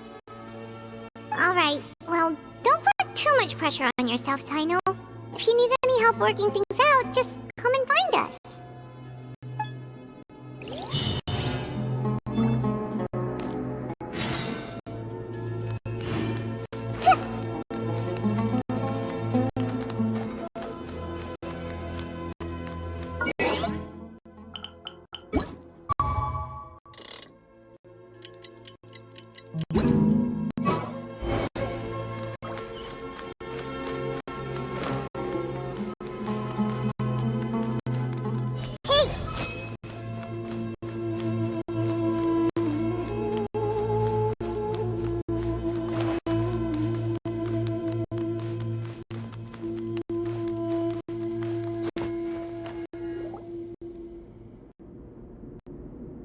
I've taken some time to reflect on this. If I had to guess, Professor Cyrus came to the desert knowing that he would almost certainly never return. He's a stubborn man who tends to double down when he feels strongly about something. We won't get anywhere trying to convince him to escape. I agree. My master Nephis says the same thing. Once Cyrus makes up his mind about something, he won't listen to reason. So that's one thing. A few other things come to mind too. You've heard all you need to hear about the Temple of Silence, so on that, I don't have anything to add. My own memories of this place are hazy, though. Probably something to do with the overpowering presence of the Ba fragments. That might explain why I suffered from constant headaches and fevers as a child. I do remember having some fleeting moments of profound emotion when vague images would appear in my mind. But I don't recall much, only bits and pieces. I was still young then, and all I could understand was that there was a strong will inside my mind. Thinking back on it now, I suppose it was Herm Anubis' way of trying to encourage me, even if we couldn't communicate. The power that came to inhabit my spirit was probably one of the cornerstones of their whole faith. So if the will and might of Herm Anubis is a real, intangible thing, and they are its rightful worshippers, then... You're not gonna give in to their demands, are you? Surely there has to be another way! No. I have no intention of returning it. I need this power to protect Sumeru.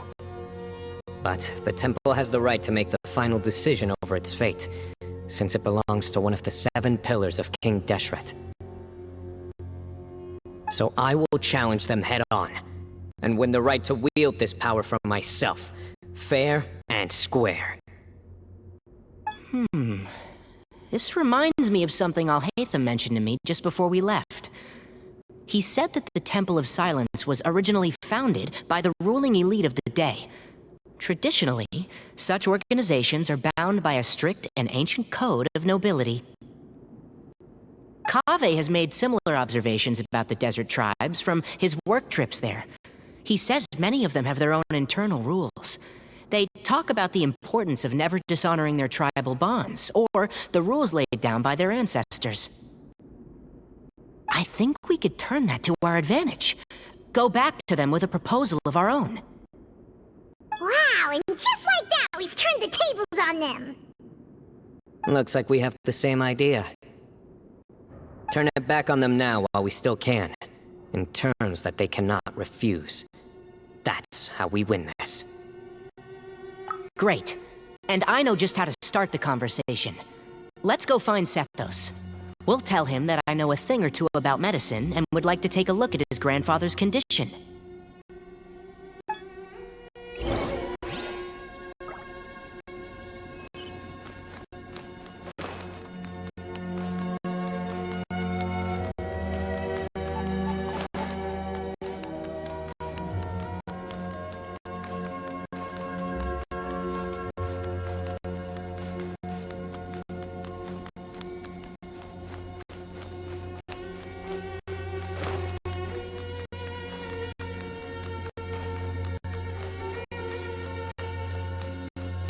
I see everything!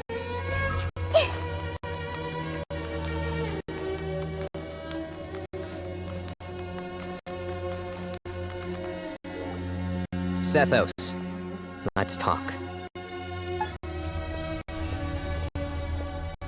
Have you made up your mind? We'll get to that, but first, I have some degree of medical training, so I was wondering if you might let me take a look at your grandfather? I have no objections, although we do have our own doctors here. I doubt you'll be able to tell us anything we don't already know. Only one way to find out.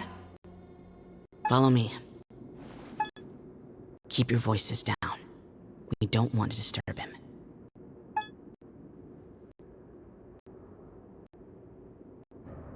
him. Let's talk outside.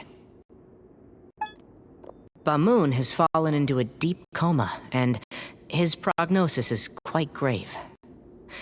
I'm sure that your physicians have come to the same conclusion. He appears to have sustained a serious injury in his youth, which has been exacerbated over the years by the heavy burden of work and now by the effects of old age. Regretfully, I must inform you that, based on what I've seen with patients in a similar condition, he doesn't have long left. A few days at most. Yeah. I've known for a long time. You're his heir, aren't you? You clearly have a lot of respect for the man. But you also see things differently. You have a broader range of concerns and a more pragmatic approach.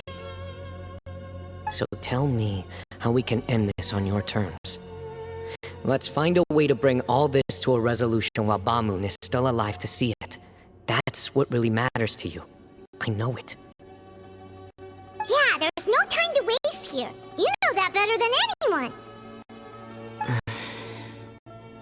You know, the two of you are actually in a very similar predicament right now. Both of you have a very different perspective from the men who raised you. Right. And you didn't create this situation. They did, but somehow you've ended up having to make the tough decisions. You're right. We both look at this problem very differently than the people we inherited it from. I accept, Cyno. This all began because of Hermanubis, so let's end it with the rite he himself created. Legend has it that when Hermanubis first arrived in Tuletula, he sparred with the city's residents. He and his two companions proved their mettle by fighting over several days, winning the support of many fine people. That group of supporters were some of the first members of the Temple of Silence, and the sparring matches were enshrined as one of our founding rites, the rite of duels. It's where it all began. Sounds very fitting. I'm in. As a fellow vessel of Hermanubis, your ties to the Temple of Silence run deep. So I will permit you to participate in this rite, along with your chosen companions. 3 against 3. Sounds good. However, I have some additional terms. As the challengers, you must win all 3 of your fights to win. And Cyno, both of us must put our Ba fragment on the line. The winner takes them both. Letting Cyrus leave with one of the Ba fragments was a mistake, made by my grandfather out of pity. It is a long-standing issue that must be addressed for the Temple of Silence to move forward. I can make no concessions on that front. None needed. We're on the same page. If I win, the Temple of Silence must release Cyrus, and consider this past dispute resolved. If you win, I'll return my power to you. It's a deal.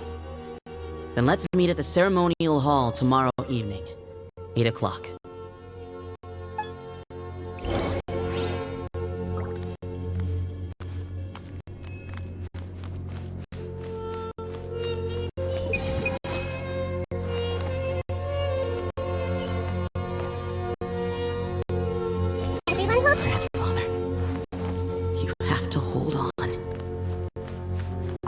I'm really looking forward to this rite of duels.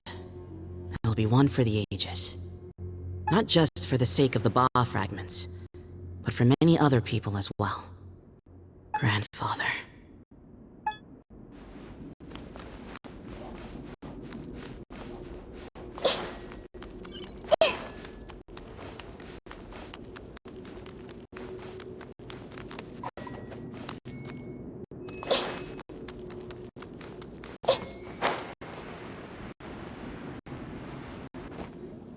Well, after how that went, there's definitely no turning back now. There never was. Turning back hasn't been an option for me since the moment the professor slipped away to return to the desert. You have to win. You need this power, both as General Mahamatra and for yourself. Yeah, that's right! Besides, it stayed with you ever since you were a small child. Surely that's a sign it thinks of you as its rightful owner. Both as General Mahamatra and for myself. Yeah, when you put it that way. I've had to overcome a lot to tame this power and claim it for myself. Not everyone could have done that. Exactly! The Traveler and I will never lose. And neither shall I. The desert was home to an ancient and great civilization that, for a variety of reasons, fell out with the civilization of the rainforest. It's just as Dia said. Prejudice has pushed people apart. But there must be personal factors at work here too. I can't shake the feeling that Bamoon cares for many more things than he lets on. And I don't think that Sethos is any kind of villain. He's just doing what he thinks is best. Tomorrow, everything will be resolved.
We gather on this day to perform once more the rite of duels, with the greatest of all sages, Lord Hermanubis, as our witness, for his power and authority is present in our midst. This is our most sacred of ceremonies, and no disruption from the audience shall be tolerated. It is incumbent upon all to observe the duel with the utmost respect and reverence throughout the proceedings. Representing the Temple of Silence, the Defenders.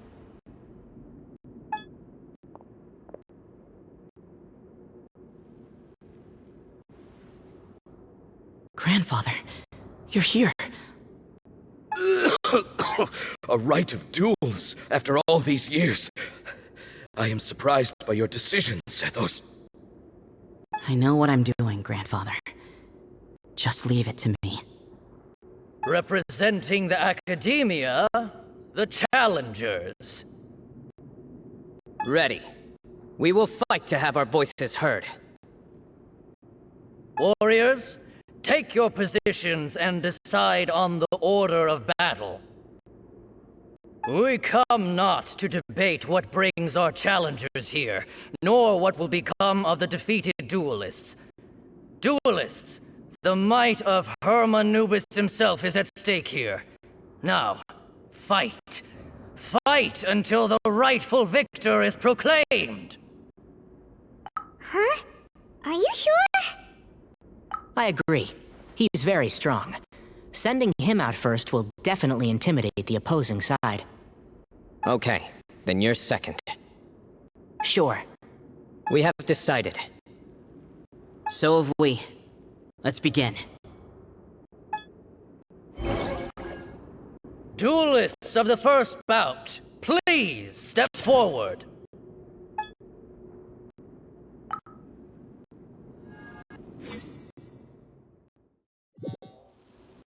Don't forget, safety first!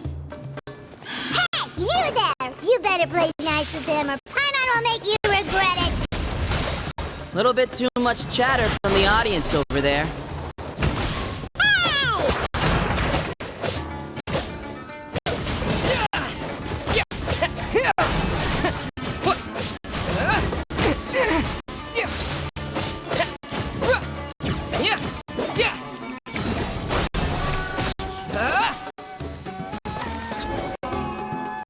A swift end to the first bout. I now invite the duelists of the second bout to please step forward. When you're both ready, you may begin. Let's begin. Watch out! He drank plenty of water before the bout, so we should be fine.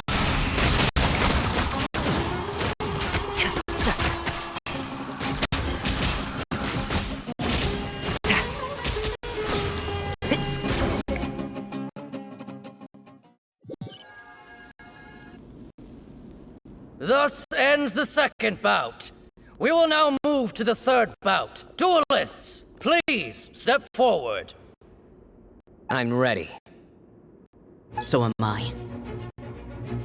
This is the final stage of the rite. I remind you both that the terms you agreed upon in advance are binding. When you're both ready, you may begin.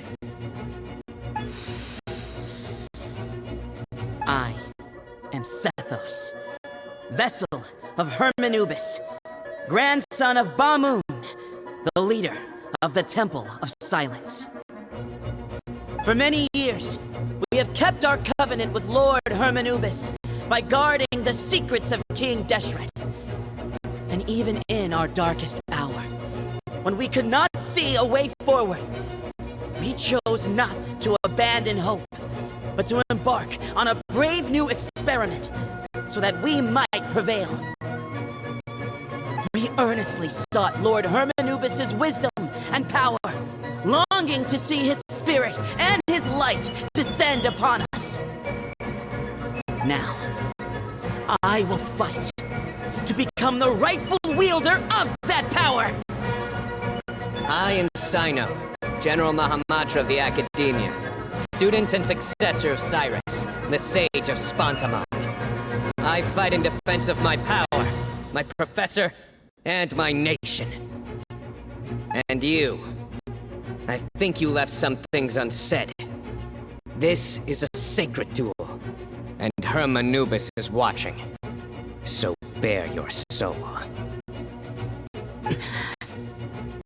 Everyone, old and young, fit and frail, they're all waiting to see how this duel will end. My grandfather is a wise leader. He is also known to be a ruler who is not afraid to get blood on his hands.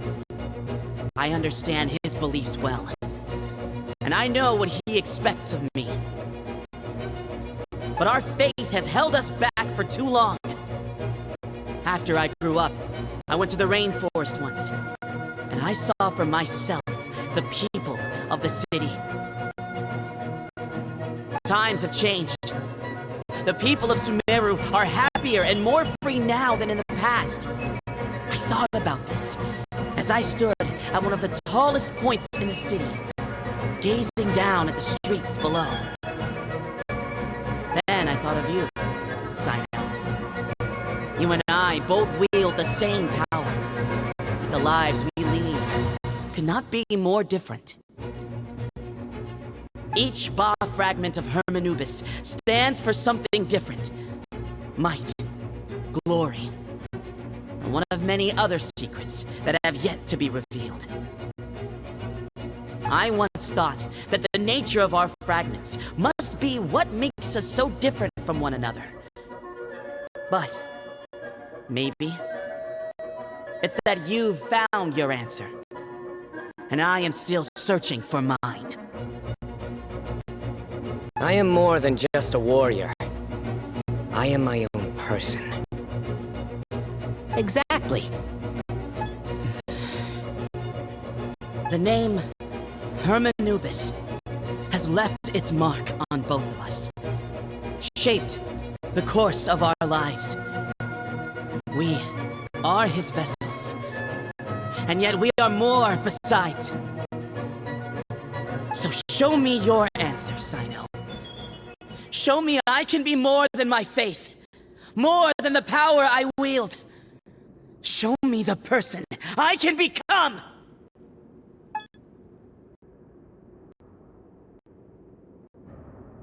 Bring it on!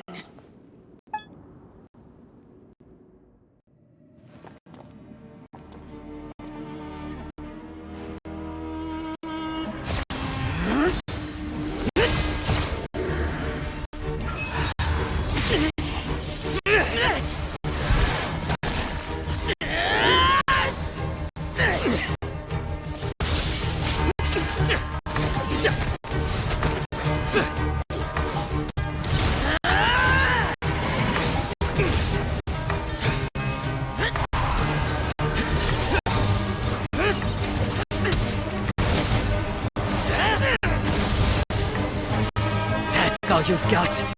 What happened to searching for your answer?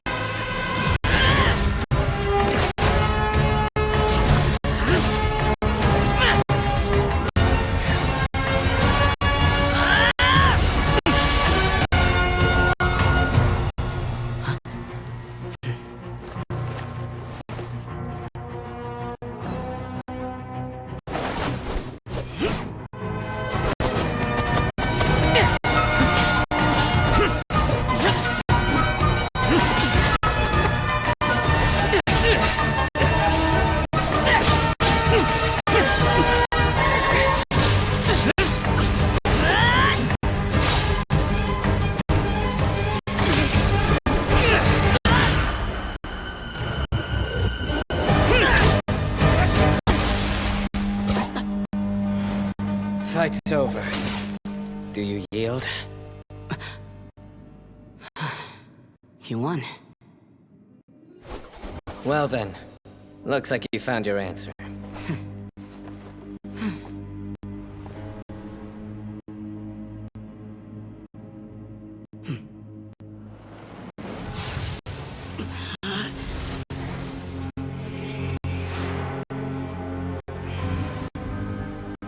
I give his glory to you.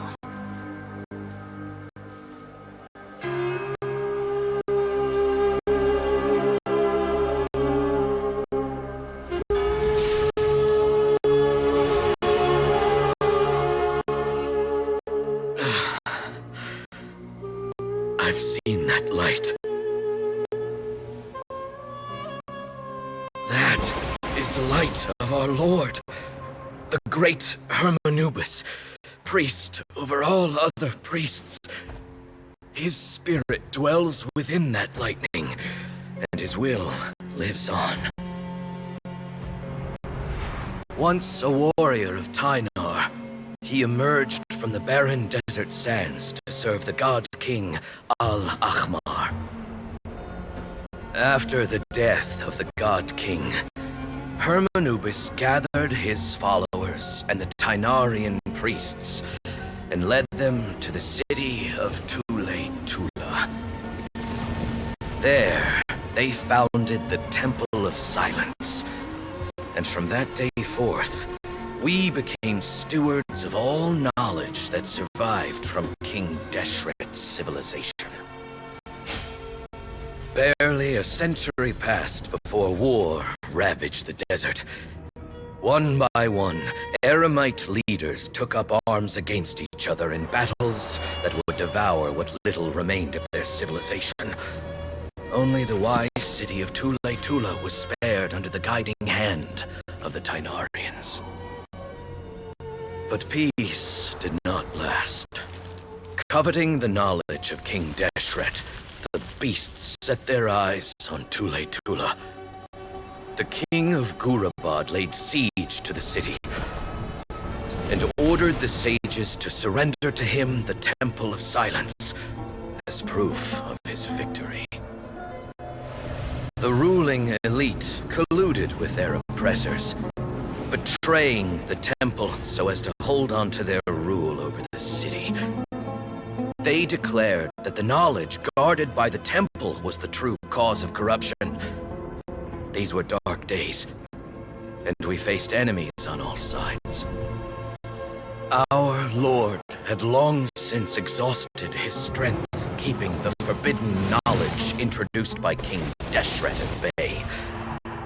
To ensure the temple's continued survival, he broke his being into many pieces and began the ceremony of Hermanubis' legacy, bestowing his power upon his mortal followers.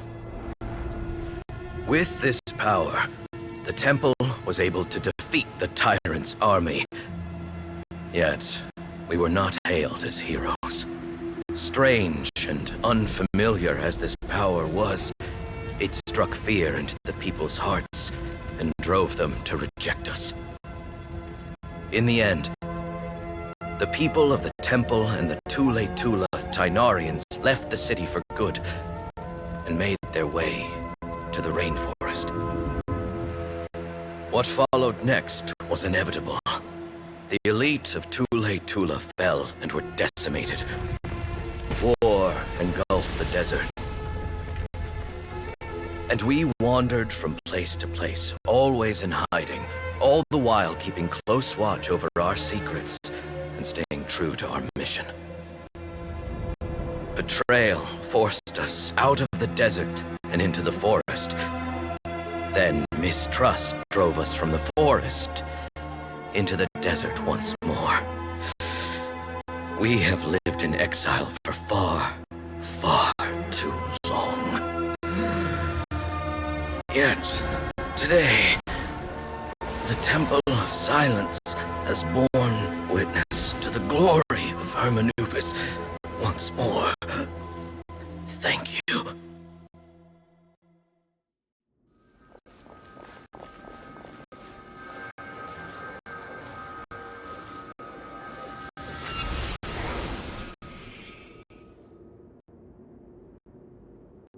How is it? Do you feel okay?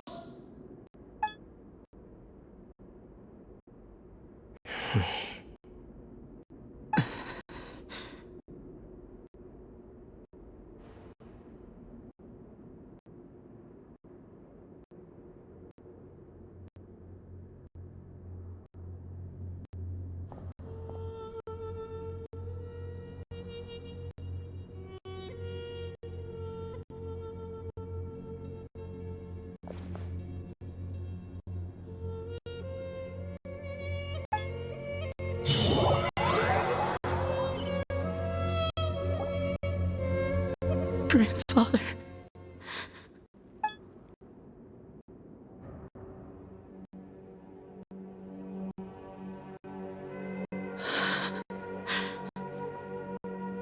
Hey, Sethos. You'll get through this. I know.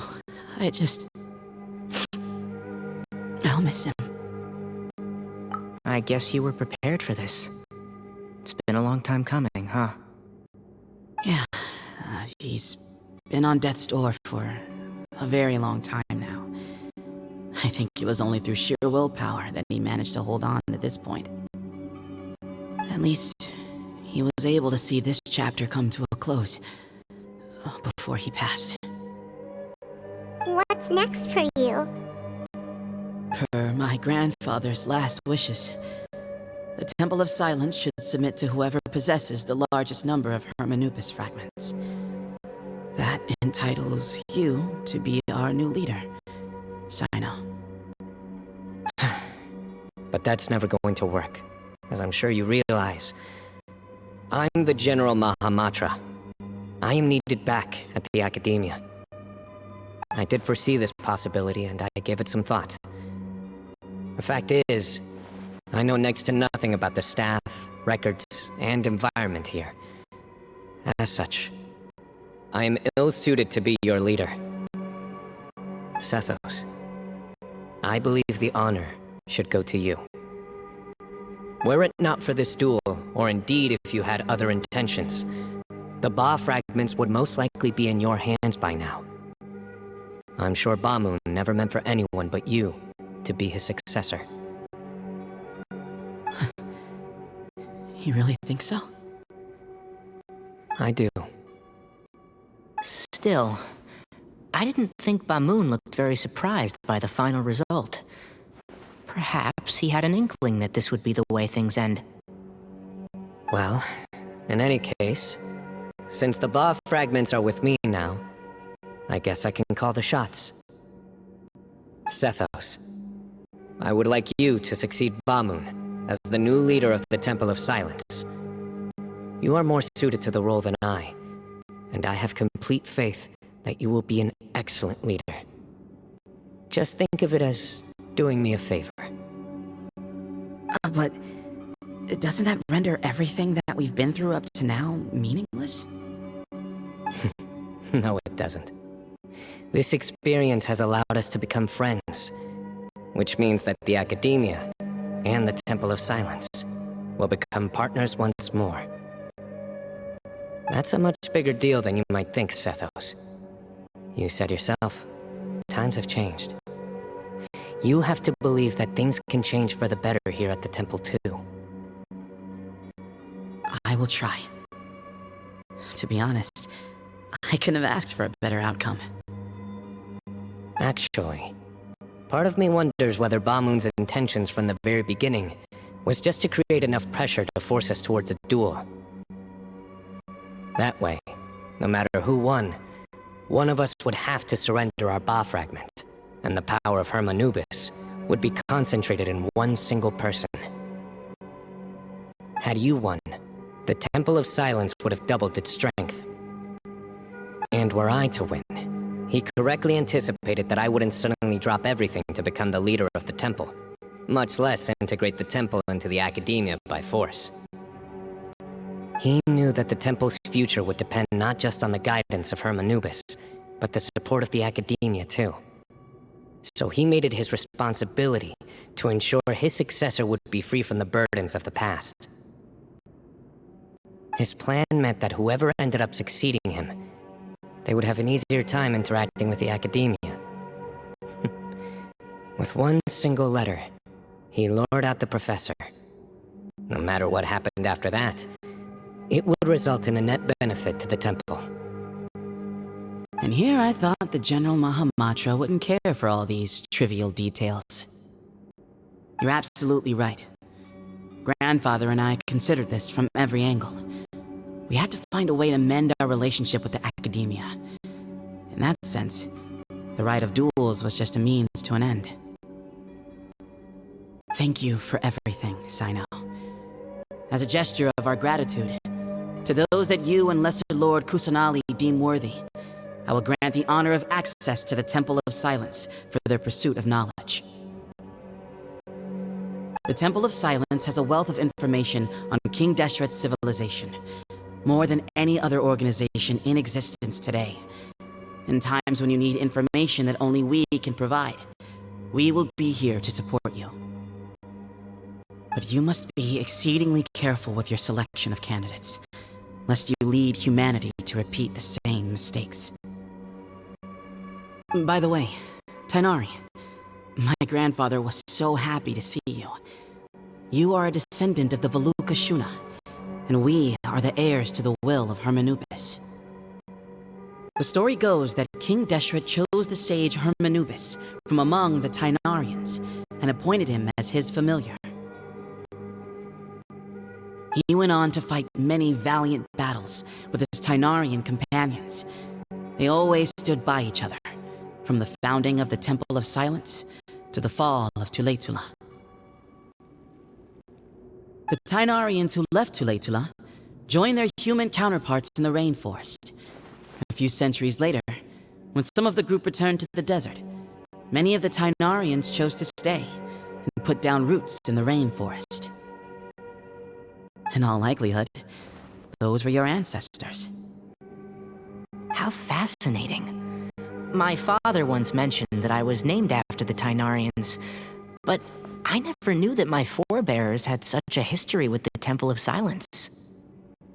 I like this story. By the way, has anyone seen Cyrus?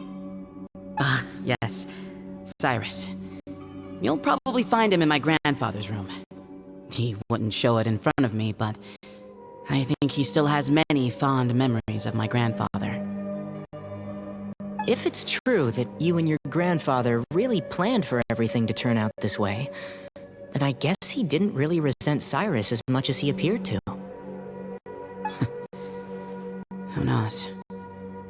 Perhaps all of us, you, me, and Cyrus, we're all just pawns in my grandfather's plan to set things straight. He was awful like that. Someone's got to make the decisions when history is at a crossroads. I will make a detailed report on all of this to Lesser Lord Kusanali, and arrange for an official delegation from the Academia to come and meet you in the desert. I'm sure you'll have lots to attend to in the days ahead, but once things return to normal, please come and visit the rainforest again. You should stay for a few days this time, and start to build some relationships. If we're going to work together, both sides have to get to know one another better. I will. Alright, well, bye for now, everyone. I'll be... See you soon. Come hang out with us anytime.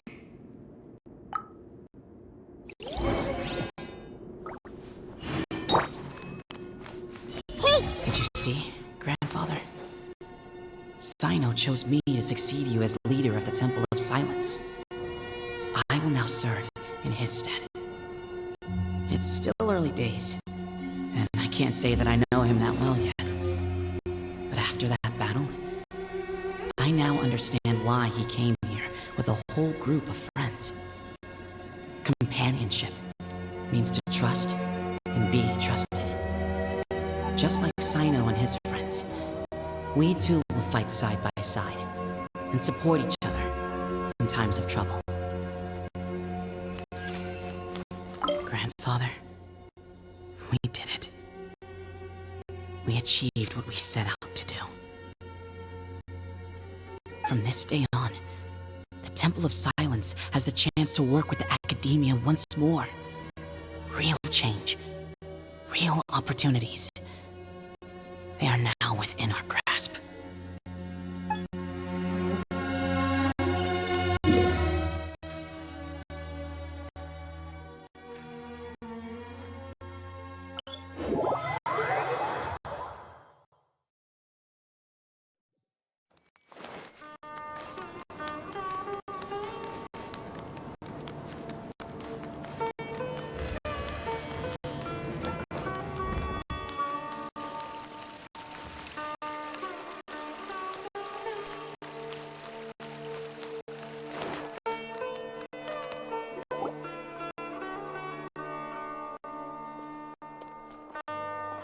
What were you thinking, gallivanting off into the desert alone at your age?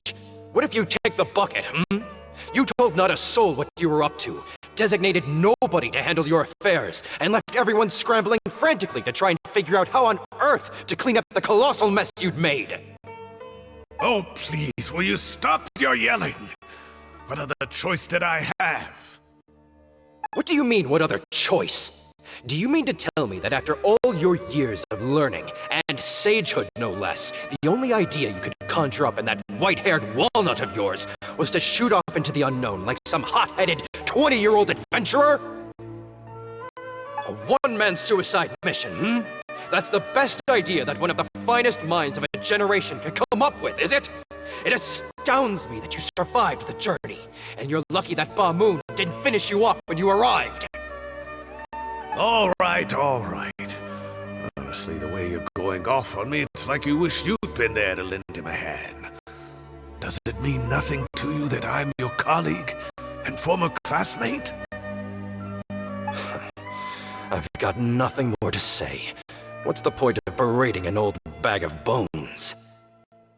What do you mean, bag of bones? I'm a flesh-and-blood hero who, despite his old age, saved our General Mahamatra from being stripped of his powers. Okay, look. Fine, I admit it, I was in the wrong. How can I make it up to you? What about, a month's work at the Academia? 1 month? Try 3. Hinari's master is really laying into Cyrus. Let's give them a wide berth. Professor brought this on himself. Don't pay any attention to him. Wow, I haven't seen Master get this riled up in a long time. The last time he chewed someone out like this must have been back when I was still a student. I think I'll go around and update everyone. Tell them the situation's resolved. Want to come with me? We can go for dinner afterwards. My treat. You in? Makes sense. I'm in. Paimon's coming too! Let's go!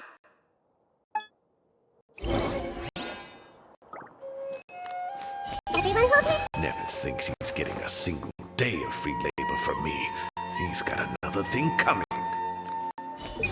I should have asked him to come help out at work much earlier. That would have kept him out of trouble and avoided this whole debacle. You'd better start packing your things. Report for work first thing tomorrow morning. I'll be waiting for you. What about my allowance? Oh, and his lunch covered. How about dinner? Don't push your luck. Let's not forget who is compensating whom here. Hey, man's gotta eat. Help me figure out something for lunch at least. I'm counting on you.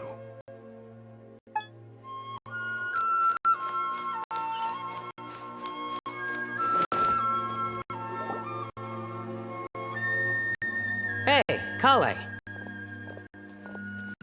You're back! Well, look who we have here. Would you mind explaining to me what has been going on this past few days? I heard you all ran off into the desert and got embroiled in a major catastrophe. All taken care of. That does not answer my question. How could you be so careless? That goes for you as well. Yes, and you too. When you run into problems, you really ought to ask for help, you know? I've been around the block. Don't you think it would have made sense to involve me? And let's not forget, I know the desert like the back of my hand. Now would not be a good time to attempt to argue with Farazan. You're right. Mm-hmm. It's not the first time that I've had to talk to you about this sort of thing either. You need to learn that there are times when the right thing to do is get a more experienced member of staff involved. Do I make myself clear? Because if you don't,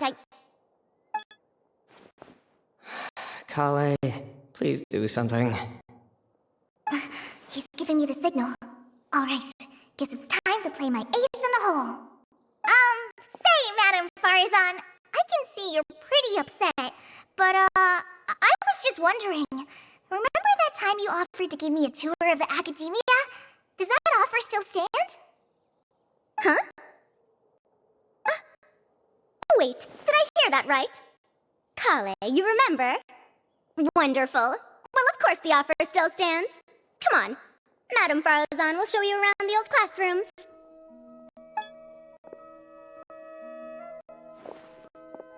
Poor Kale getting dragged off like that.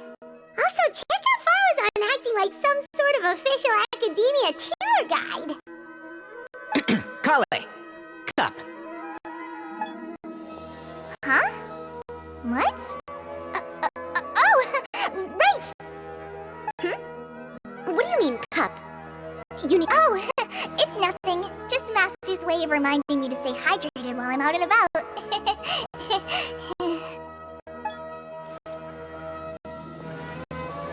It's code for let's reconvene at the cafe. Tainari and I used it while we were in school, and it's become something of a family tradition now.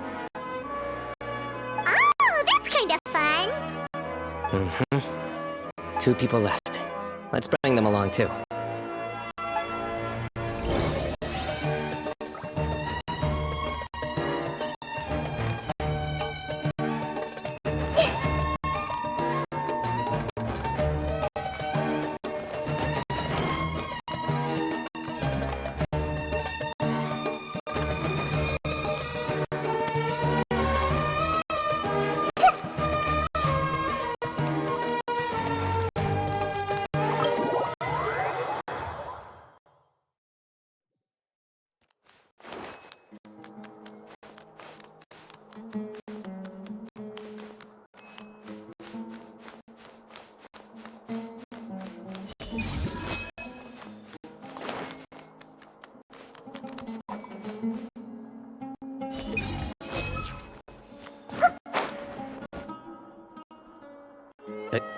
Am I hallucinating? Or do I see Kaveh and Alhaitham engaged in diligent studying? We're just reorganizing all the books we used. Look, there's a whole mountain of them. There's no rush. Nobody reads these books anyway. My sincere thanks to you both. Yes, with your help, we resolved the issue rather swiftly and painlessly. And the outcome was better than we could have hoped for.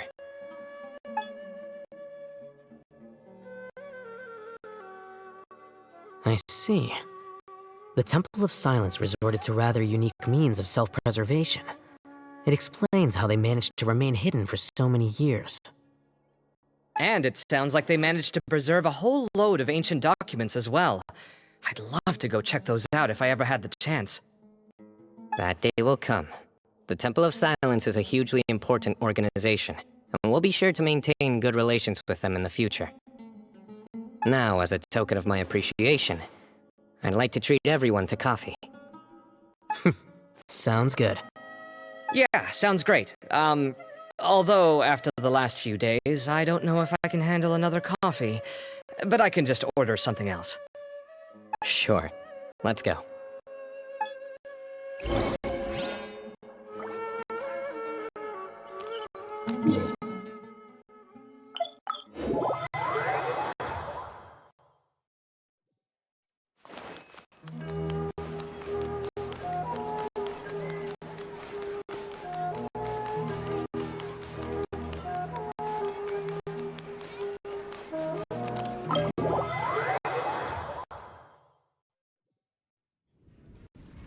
And then, the Traveler just pounced on their opponent and knocked him right out cold!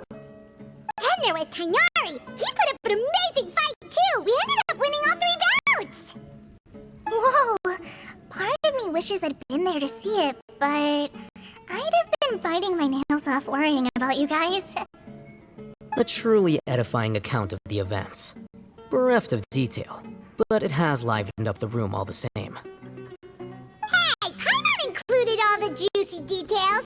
The Traveler just pounced, and then waved their sword like this, then spun around and blocked. Despite winning 3 bouts in a row, you still ceded the position of leader to him. That's very dignified of you, Cyno. Of course. Being dignified comes with being a true champion. I got to be a champion too, for once. I've not sparred much with desert folk before. It was a pretty unique experience. Yeah! Huge place! It felt like something right out of an epic poem! Imagine this. It was like there was... Maybe save that one for later, Paimon. Dessert's here.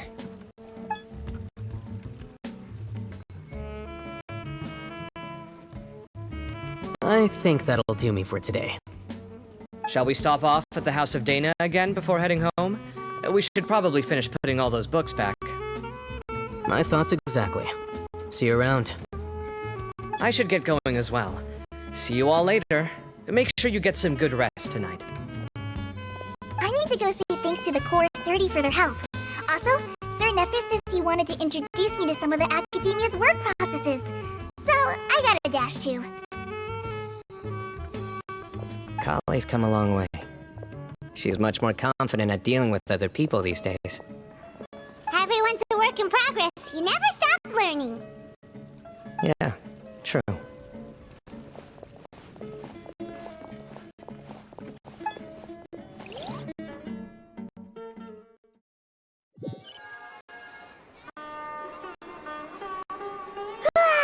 That was good. It feels like everything's finally wrapped up now.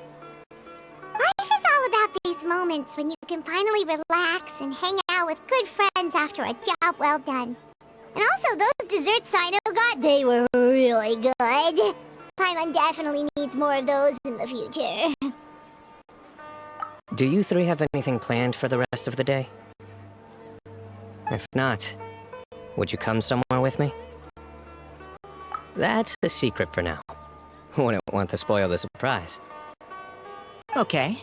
I think I can guess what you're talking about. It'll definitely be a nice surprise. Well, now Paimon's curious! Come on, let's go!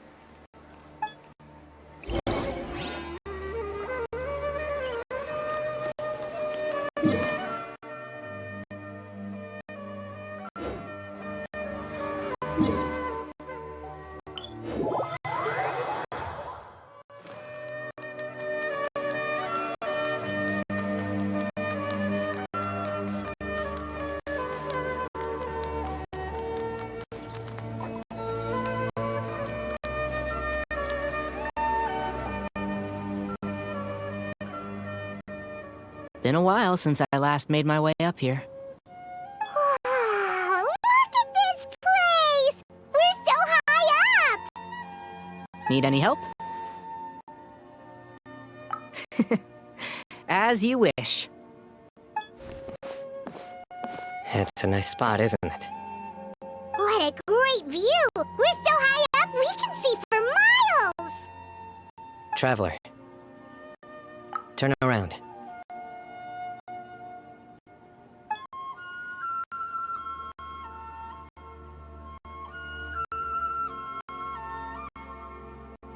This is my secret base. Somewhere I only bring my best friends. When I was a student, I used to slip away and climb up here all the time, just to clear my head. I was quite young then, and hadn't made too many friends yet. Back then, I had a lot of the same questions that Sethos was asking. Who am I? Why do I have this power? And what should I be fighting for? Our gifts help us to find our rightful place in the world. That was my experience. And I'm sure Sethos will figure things out in his own time, too.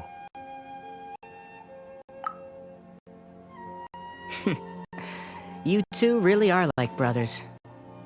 I feel the same way. Of course. I see no need to be humble when it comes to the facts. I still remember one time when we came up here to chat and do our homework. Cyno accidentally dropped a fruit. Luckily, he has fast reflexes, so he caught it just in time. That was the one and only time. Nothing will ever slip through my fingers again.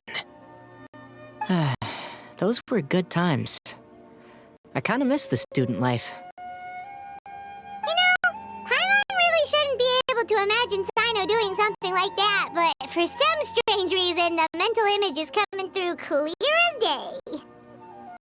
Then make it stop.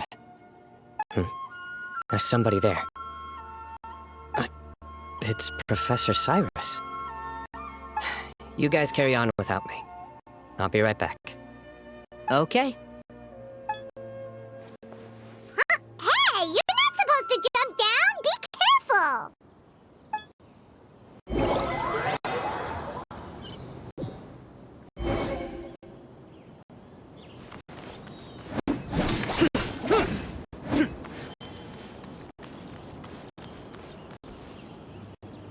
Oh my days. I can't believe how stupid I look in this one. Professor, what are you muttering to yourself about? Cyno. Just the man I'm looking for. Guess what I found in some old notebooks? Some old photos? Can you believe it? This notebook was just sitting in a pile of odds and ends in the sage's office. I must have forgotten to take it with me, and no one's touched it since.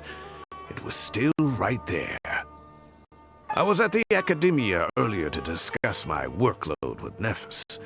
I swung by the old office to have a look around and just happened across it. Well, time flies. Look how tiny you are in this picture. Still a kid. You look quite young yourself in that one. Ah, it's this one. I remember that. Lisa took it, didn't she? Yep. Looks like her work, all right. Who else could have found just the right angle to make me look so unbelievably hideous? And this one. Looks like we're both dozing off. Oh, cheeky girl. Taking secret photos of us without our knowledge. Is there something you'd like to say to me, Professor? Like what? Like, these are good photos, aren't they? Hey, at moments like this, I hardly know where to begin. I can't pretend I'm a good person. Bamoon had every reason to despise me. And well, so do you if you feel the same way. Don't be ridiculous, you old codger. Is that not what you wanted me to say? Oh, I've dreamt of that place many times after leaving the desert. Sometimes I've dreamed that I was doing research with them again, and other times I dream of the day they saved my life.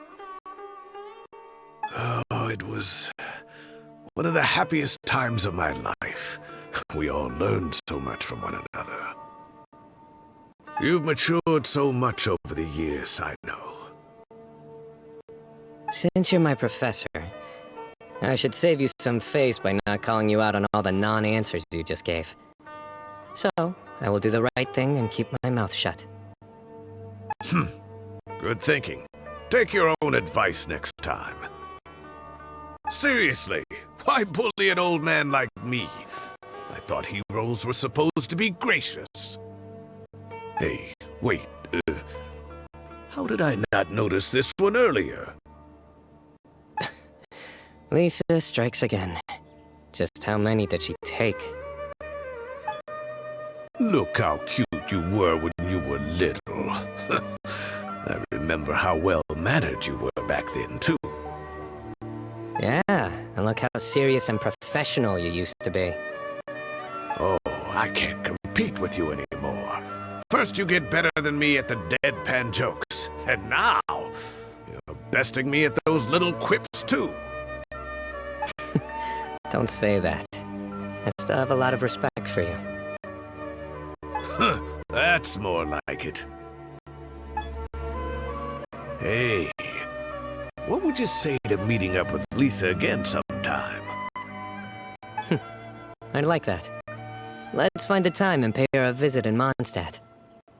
All right, I'll add it to my schedule. Let's go next week. Wait, no.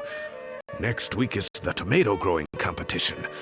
I have got to beat Zaha Hadi. Or you could find a real hobby, Professor.